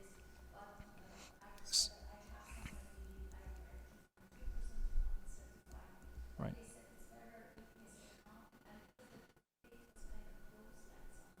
Right. Yeah, so the ESA, and I have a lot of experience dealing with them, they will do the inspection, and they will just simply tell you what the problems are. If there's an immediate risk to any safety, the ESA will lock out your electrical meter on the house and turn off all power.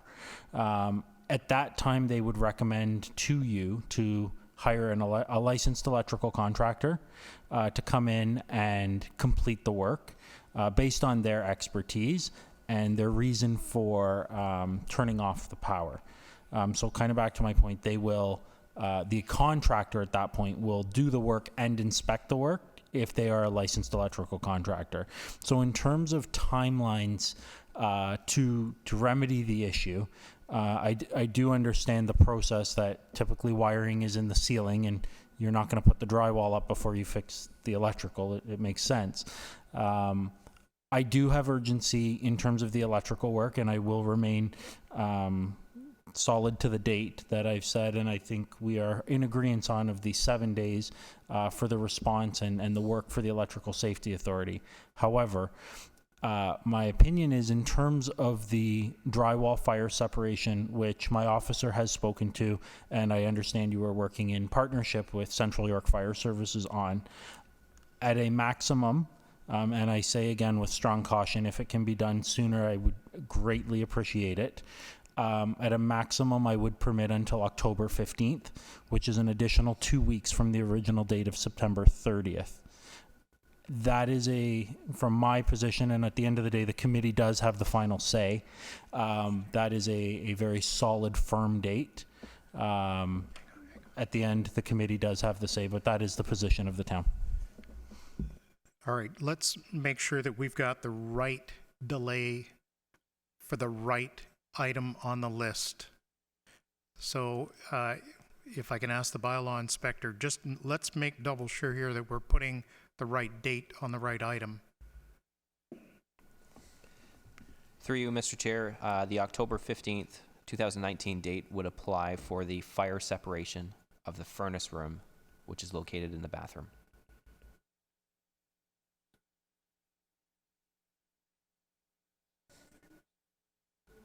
Regular door, or it should be like right there. Fire. Oh, yes, okay. So this becomes...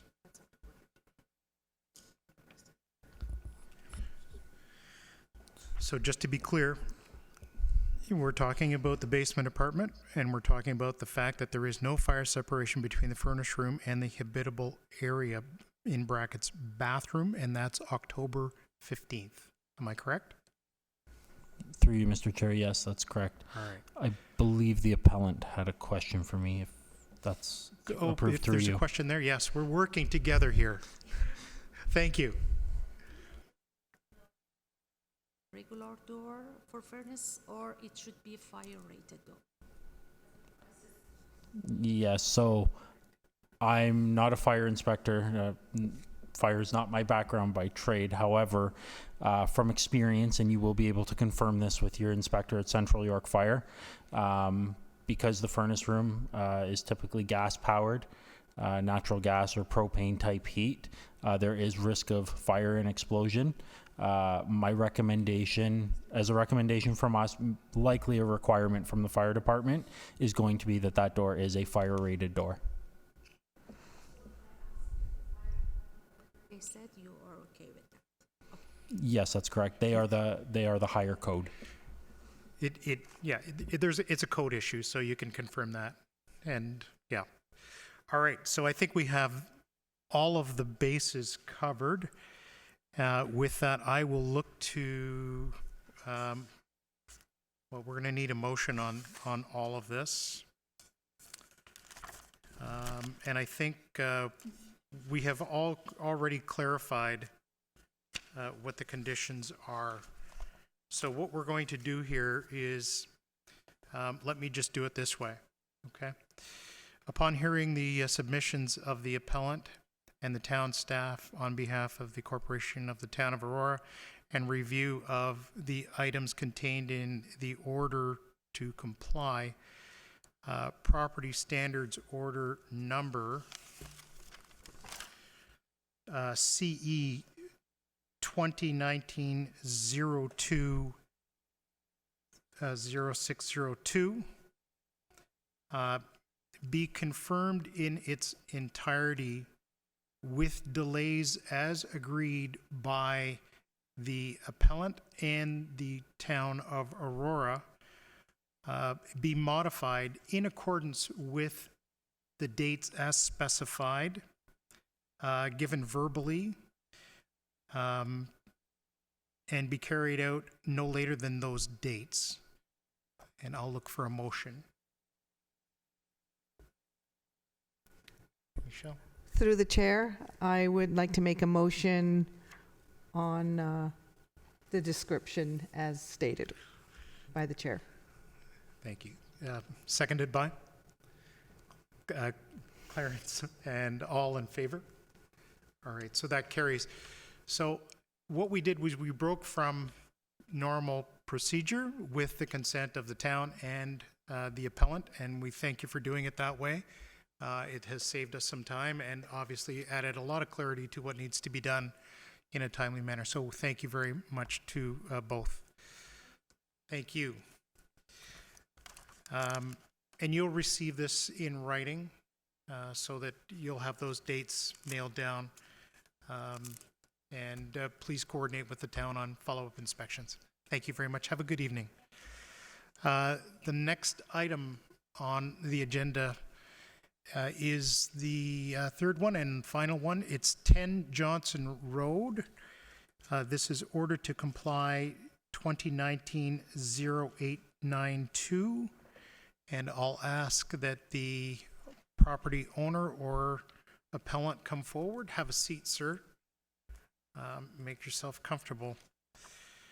So I will look to the town if there are any opening remarks that the town wishes to make on this particular case. No. Thank you very much. Are there any opening comments, sir, that you would like to make with regards to this committee hearing?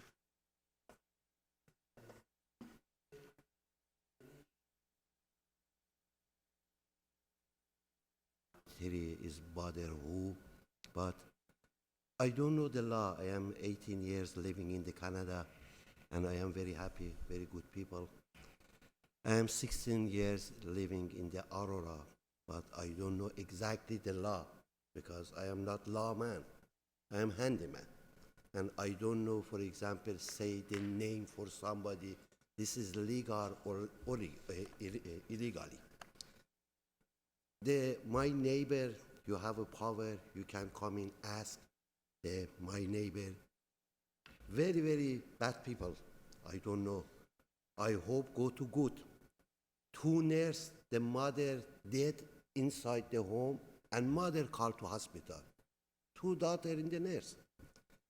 1 daughter used the drug, another sister used the alcohol. I don't know the law. 4 times is the 2 o'clock a.m. find that she's in the street because my son have an artisan and asthma, and I am never ever used smoke in the home.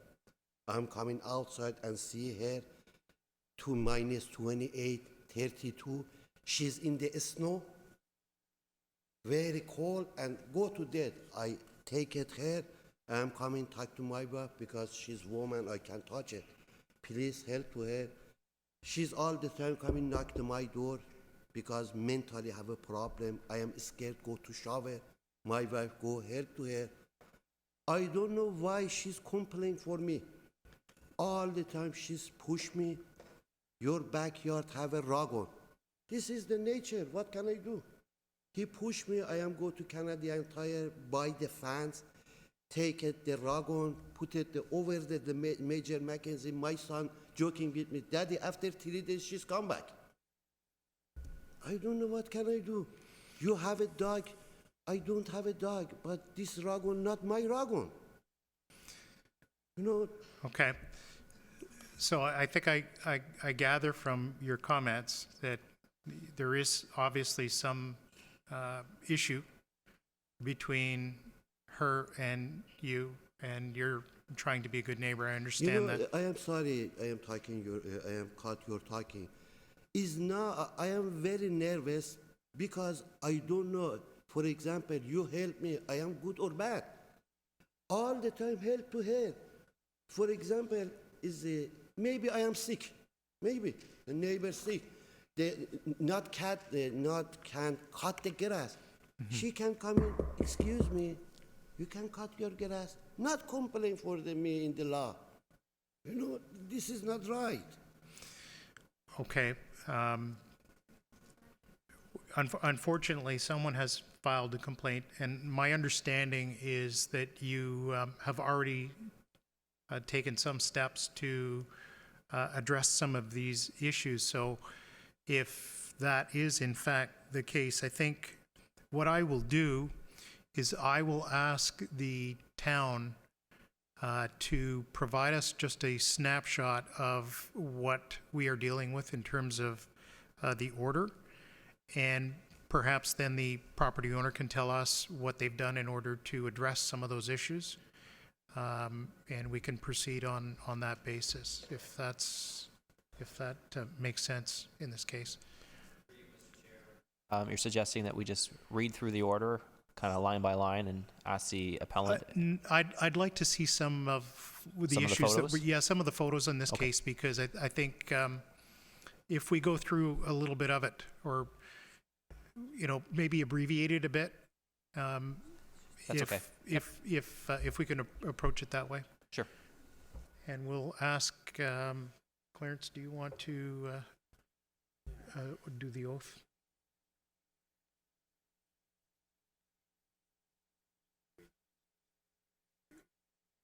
He's asking, but I think the other thing is he doesn't want to touch the tree at all, which is part of the issue.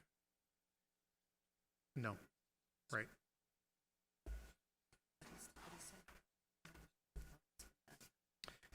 Yeah, right. And I think from what I understand from the letter,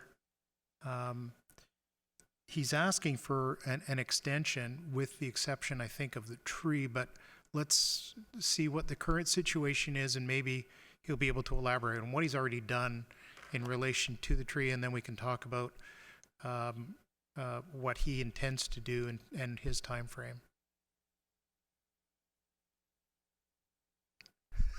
It's not on. Thank you. For the record, my name is Eric Schafranek, spelled Schafranek. My position here with the Town of Aurora is a bylaw enforcement property standards officer, and I was the officer involved in this situation. And do you want to do an oath on the... Yep, I can Yes, swear on to sir, the... yeah. There you go. There we are. Do you solemnly swear that you tell us the truth and whole truth and nothing but the truth? I do. Thank you. So my involvement in this case stems from an inspection that took place on June 20th of this year. I attended at approximately 1:11 p.m. of 10 Johnson Road in the town of Aurora, where I responded to a complaint regarding just the overall standards of the property. Upon my inspection, I did speak with Mr. Alabaski. My apologies. And I identified myself and explained the reason for my visit. He agreed to walk with me on the property, and I pointed out some concerns that I had with some items. Some of these items can be described as overgrowth, a tree that had partially come down, broken stairs, missing handrail and guards on the rear deck. There was some, I don't want to use the term waste and debris, but I will have to, in the form of bicycles. I know they were a hobby of his son's. We just wanted them to be kind of neatly kept and maybe kept out of sight. And some paint peeling, eaves troughs were full, that kind of stuff. I did take some photos of my observations. I can show them here today for the committee. Please.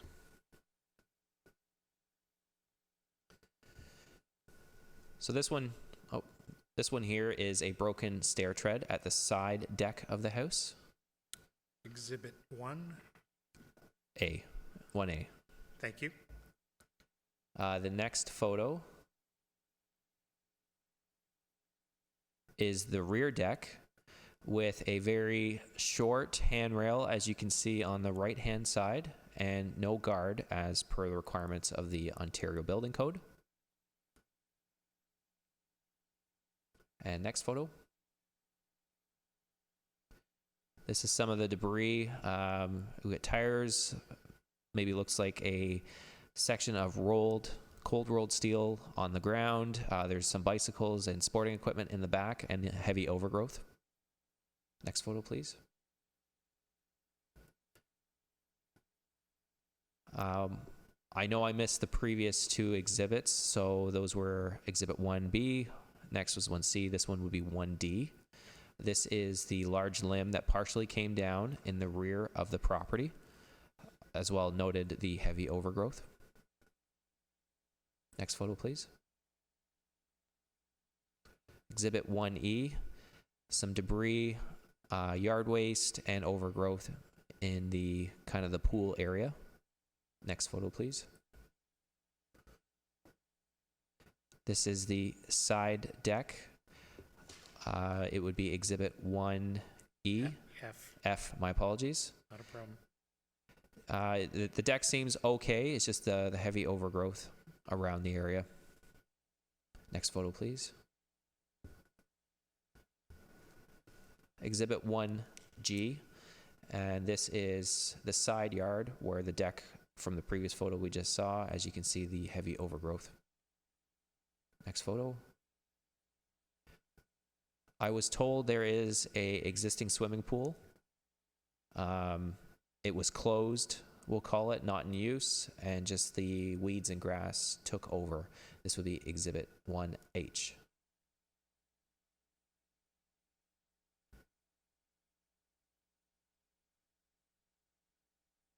Exhibit 1I. It may be hard to see with the shading, however, this is the east trough at the rear of the house, and you can see the debris obstructing the east trough. Next photo, please. Jay? Exhibit 1J.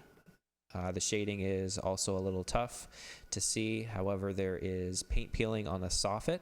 This is the front of the house that is viewable from the street, and paint peeling around the window door frame. Next photo, please.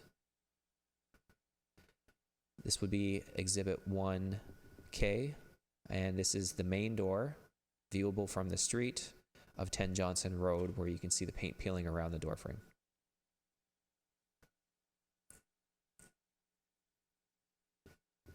This would be 1L exhibit, and this is the main tree that had the concern in the rear yard that had partially come down. Next photo, please. And that's all the photos I did take.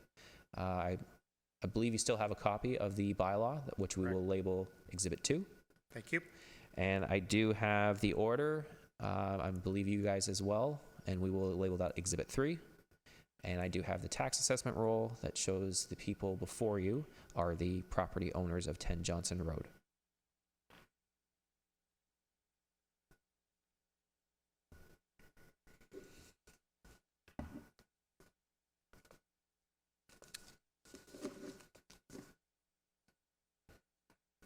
Terrific. Thank you. So to give you a little bit more backstory on this, during my inspection, when we completed the entire inspection, Mr. Alabashki was with me the entire time. We conversed on the side of the road of a timeline that would work best for him. It was originally suggested by him that he could have it done within approximately 30 days. At the time, I thought that he kind of bit off more than he could chew, and I offered a date of August 20th, and he agreed. So it was, call it 60 days for compliance. And have you since visited the property? I have not been back to the property. I have had multiple conversations with both Mr. Alabashki and his wife via over the phone and in person here. I have no reason to believe that they have not said what they've done and shown what they've done.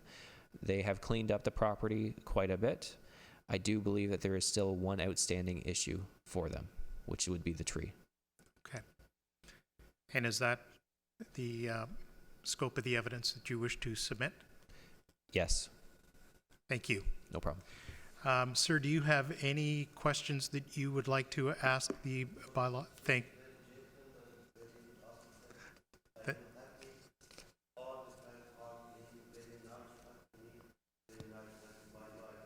Understand my situation.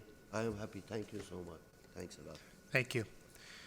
So maybe what we can do then is this would be your opportunity to let us know, and you can use those photographs if you wish to bring us up to speed, because I actually drove by your residence and I believe there has been some work done.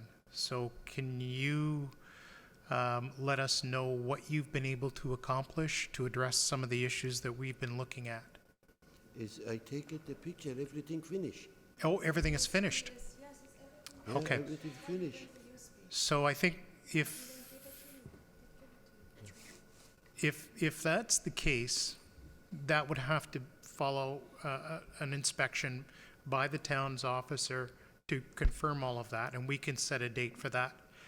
So let me ask you then, sir, if I have a copy of a letter that was written July the 3rd, And the bottom paragraph, oh, I'm sorry. Yes, there is a letter here. I'll get to that one. It's right here. The bottom paragraph, it says that you want to ask us to give you more time to fix the rest of your property. No, sorry, my wife is the mistake for the writing. I typed English writing, sorry about that. That's but the okay. thing is, I want to ask because financially I have a problem, and that trees is more cost 3,000 to 4,000. And at the moment, I am not working, and my husband not working. So we did every job Eric asked. So that's the things is that's the trees. I can't do anything. Before he was cutting it, but Home Depot card, I buy it everything. think by the Home Depot. After 1 year. And But you can see the picture, fix it, everything. Everything. 4,000 we have to pay to somebody coming. I can't afford that. So let me put the, can I ask that we put the picture of the tree with the big, I believe it is 1D?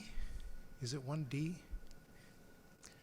I have a picture for my USB and show very nice. Is that 1D? No, this one's near the end. It's back towards the start.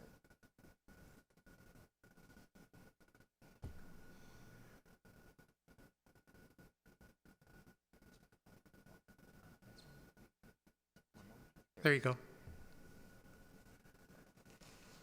Not this one. So is that, No, this is the broken and take it out. She's complaining, cut the whole tree. ah, I have a picture. do you for have a the whole picture tree. of that? Yes, Oh, please then. yes. Do you know which file it is? You have a lot on Just every picture. No. It's just picture. No, but see all your. Picture. Oh, okay. Everything picture. Maybe Just it's quickly go through it. 55 bag I am put it in the outside.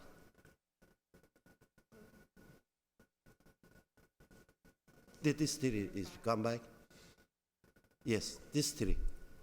So how high is the tree? Maybe 10 feet. Everything, And never ever go to neighbor. Is for example, maybe one day the fall down coming into my backyard. No bother anybody.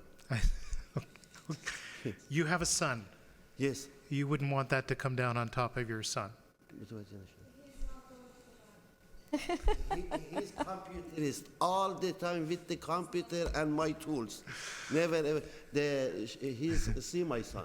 I was trying He's to, beside me. I'll be honest, I was trying to appeal to your senses as a parent, you know, and I know that you care very much for your son, or anybody who may be coming to your property there.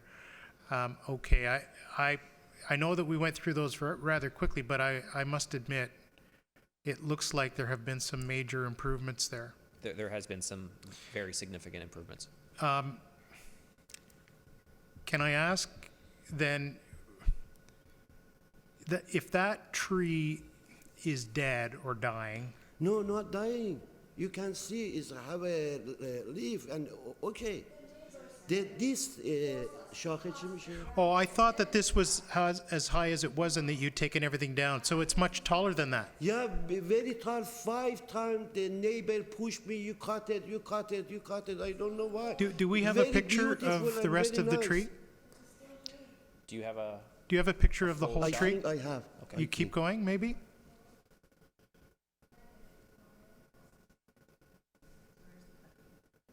No, I can take a picture is now and come back very fast.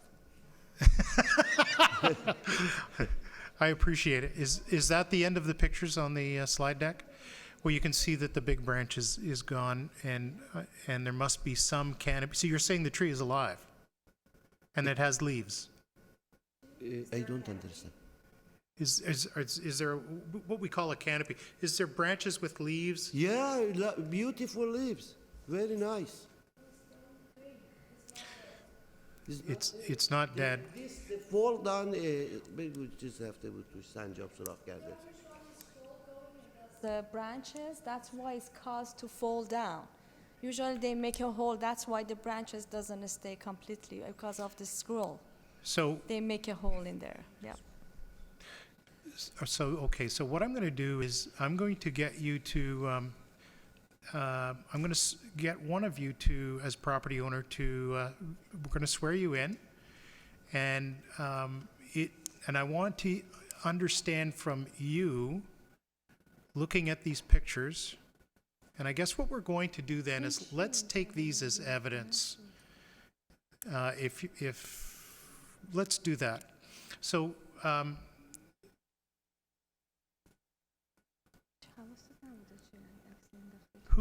are you both registered on the title? Yes, we are both the Both? property So why owner. don't we get you to come forward, and we'll get you to swear in as a witness or appellant. You don't need to do it on the Bible if you don't want Yeah, I to. believe the Bible. I believe that every prophet, everybody have a Bible. All right, so, Sir, I swear to Bible, as I swear to Quran and every book for the God. I am honest talking, my tree not dead. And his officer can see it. and you promise to tell the truth. I am talking true. Okay, I, so thank you. you're welcome. Let's go right back to the very beginning of the slide deck. Okay. So this is going to be Appellant Exhibit 1. And just tell me, this is debris that you have cleaned up from your property and has been put to the street for pickup. Yes. This is the third time. Okay. Let's go to the next one. So where am I They clean looking? everything. Side of your property? Yes. And the debris that we looked And at, the officer tell me change the Yep. stairs and I am changing. so that has been, okay. Next one, so that'll be 2. 3, This is my driveway. Driveway. And this is my son car. okay. And this is this showing me that the eaves troughs have been cleaned? Yes. Okay, This is the front. fine. Next one, This is the door. I am put a 2-coat paint. okay. And this is exhibit number, help me, Linda. Thank you. Next one. Oh, so this is the eaves trough Yes. and the soffit. Yeah. Thank you. Because maybe a misunderstanding for me. I am talking to my son. Your English better than me. Come and talk to officer. What can I do? That's fine. I think we're all heading in the right direction here. Can we go to the next one, Linda, please? So this is the side of your home. Yeah.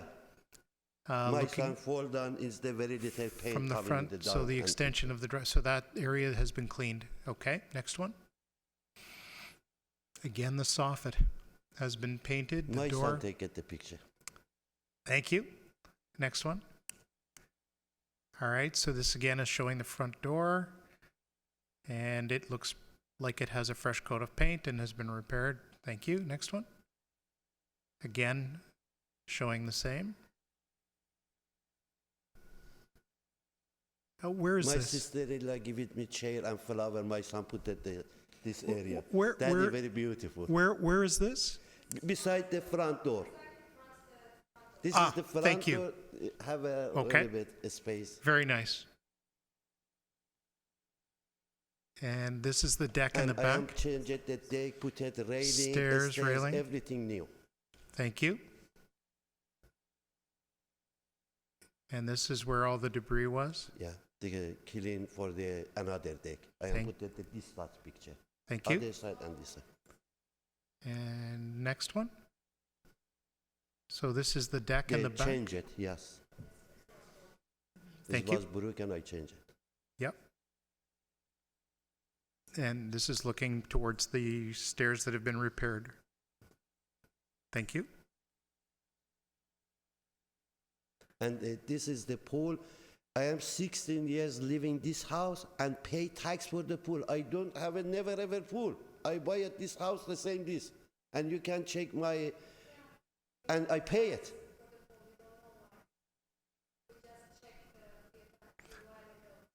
So it's gone. Yeah, 6 months ago, my friend's real estate, he checked my property. You don't have a pool. Why you pay the pool? I'm saying, I don't know. Okay, next one. I fixed everything. Okay. And the stair again. And the second deck, I Oh, and changed railing. the railing and the, And go to Home Depot, ask for the quote, what can I do? And it tell me I fix it. Okay. Yep, the railing is fixed. Thank you. Yep. That's around the deck. Okay. And that's the fence. For the pool, fix it, the every railing for the pool. Okay. Same thing. Yes. And my son before put it the here flower and every flower gone for the winter. I see. And this is the pool. Never ever before pool here. All right. So that's all been decluttered.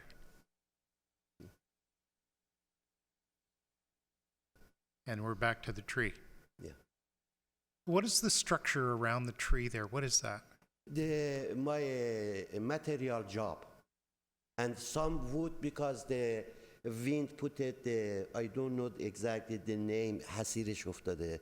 The small piece in the fall down and I buy it after fix it the top of the fence. I don't know what is the name, the wind going inside. I forgot the name, sorry. Okay. Before in the wood, I am talk to Home Depot. Home Depot say you put the plastic better. I see. Okay.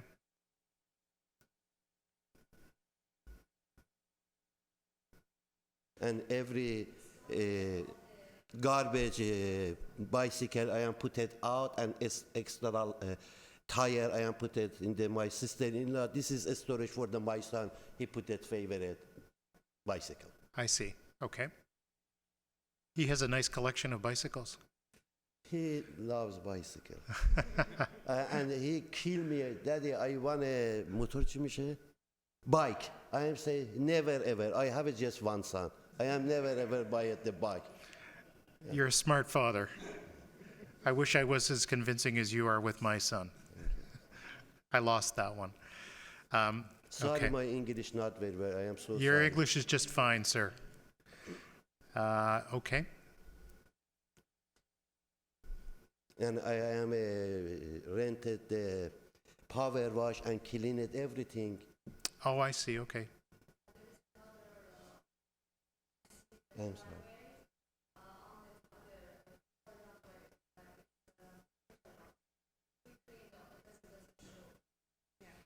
Okay.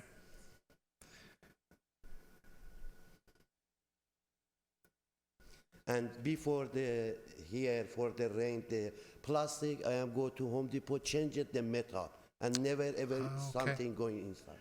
So you've replaced the eavesdrops. Yes. Okay. Thank you.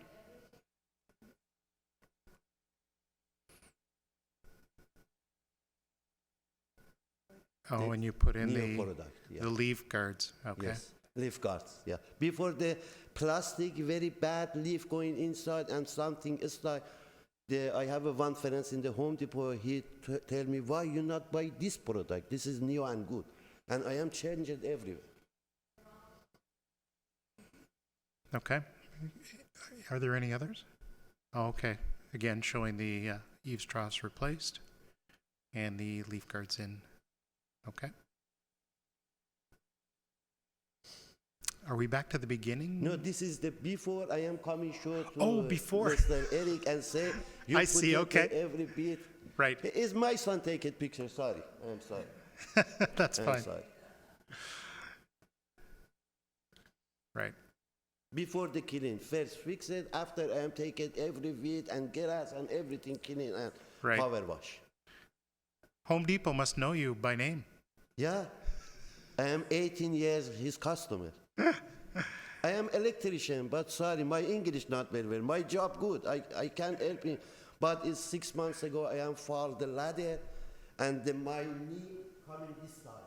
I see. Yeah, it's 4 months. Is the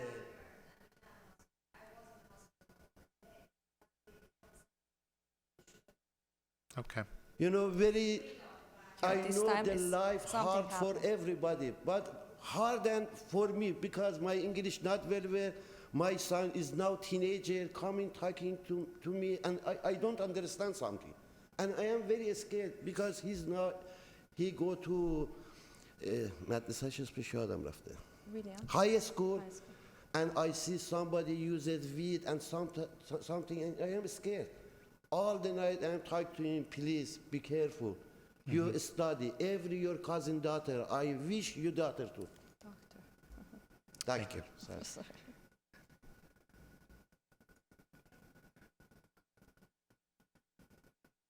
I think we're there. So Okay. this one is before, this picture is before, that's be cutting these trees, it was falling down from Yes. that, so that's why And it became the everything park, out. so It's that's why not we Everything cleaned is up. gone. Yeah, everything is Clean, gone and now. Mr. Eric loves my welcome in the home for tea and anything and tea. Okay. I think what I would like to suggest, in light of, I'll ask the bylaw inspector, obviously you have not seen these photos or done an on-site inspection? No, not since my initial inspection. And let me ask you, based on what we are looking at as evidence by the appellant, would you agree that a substantial amount of work has occurred? I would say 99% of the work has been completed, Okay, and it just remains the tree. the tree. Can I ask, in light of the fact that what we're seeing here is an improvement to the condition of the tree, what would your recommendation or perhaps the department manager there? Well, an idea that I have would be to grant a 1-year extension for the removal of the tree to allow the property owners to allocate the funds. And I can also do option B for them. Give me a certified letter from a certified arborist within 30 days indicating that the tree is healthy and does not need to come down. Okay. So what the bylaw officer is suggesting, there's two options. The first option would be to give you a year in order to remove the rest of the tree because of the condition of the tree. We don't know if it is diseased. We don't know what No brought down. disease, no disease. There's no disease. No.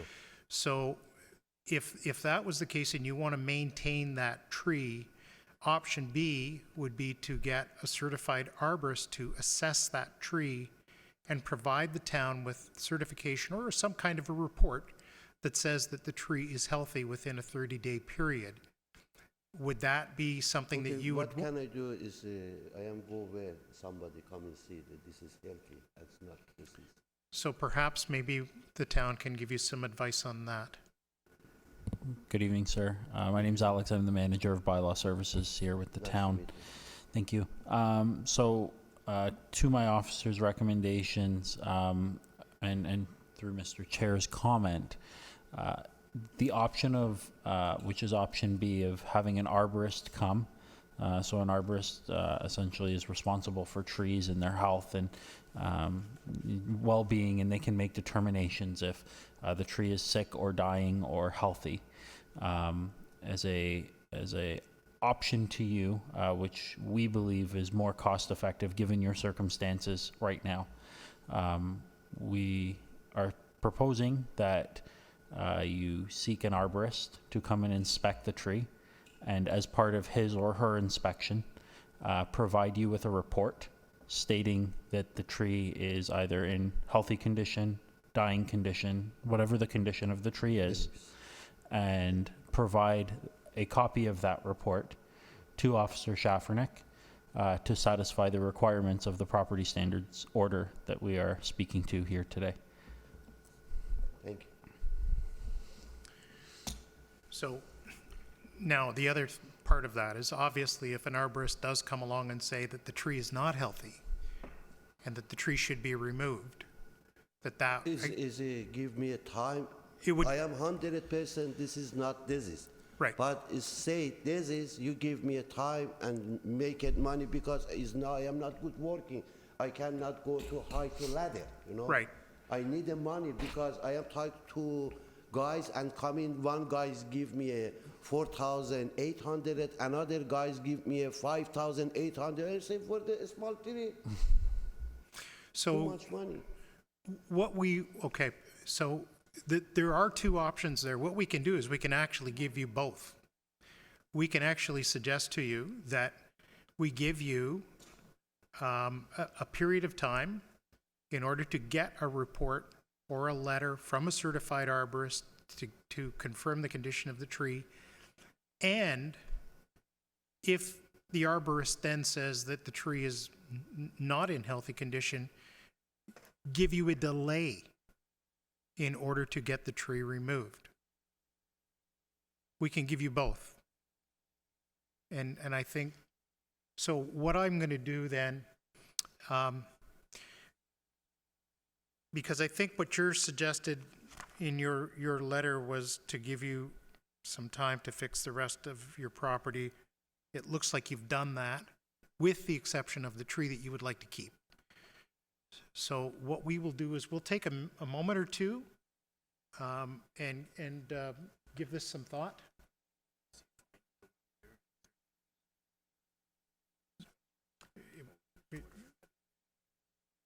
Yeah, I mean, I think, so I think one of the questions that is coming forward is, are you okay if we gave you 30 days in order to get someone to come? You've obviously had somebody come and tell you how much it is to cut it down. My guess is that person is probably a certified arborist.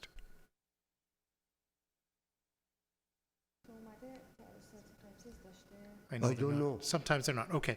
So, but is 30 days enough for you to get someone to come and look at the tree? I don't know. Where we can find that person? There That's are why we don't a know. number of them throughout York Region. Just Google arborist. Arborist. Yeah. Arborist. Can you spell it for me? Sorry, I don't know. She's Well, she's gonna write it down. we can do that. We can do that for you after. Okay.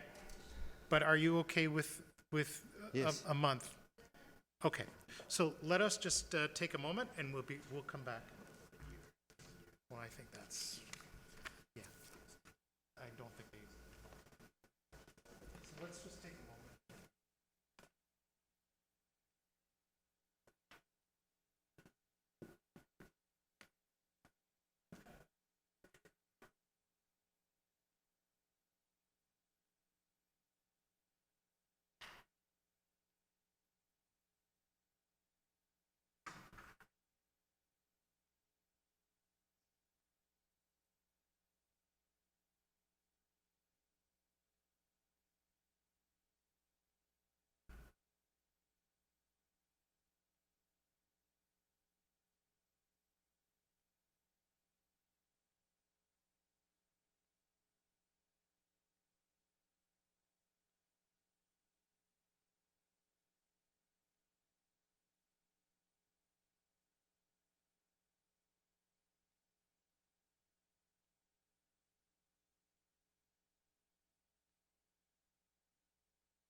So we are no longer in recess.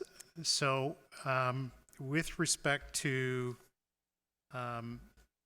this particular matter, I'm going to ask Clarence to go through the decision of the committee and put a motion forward.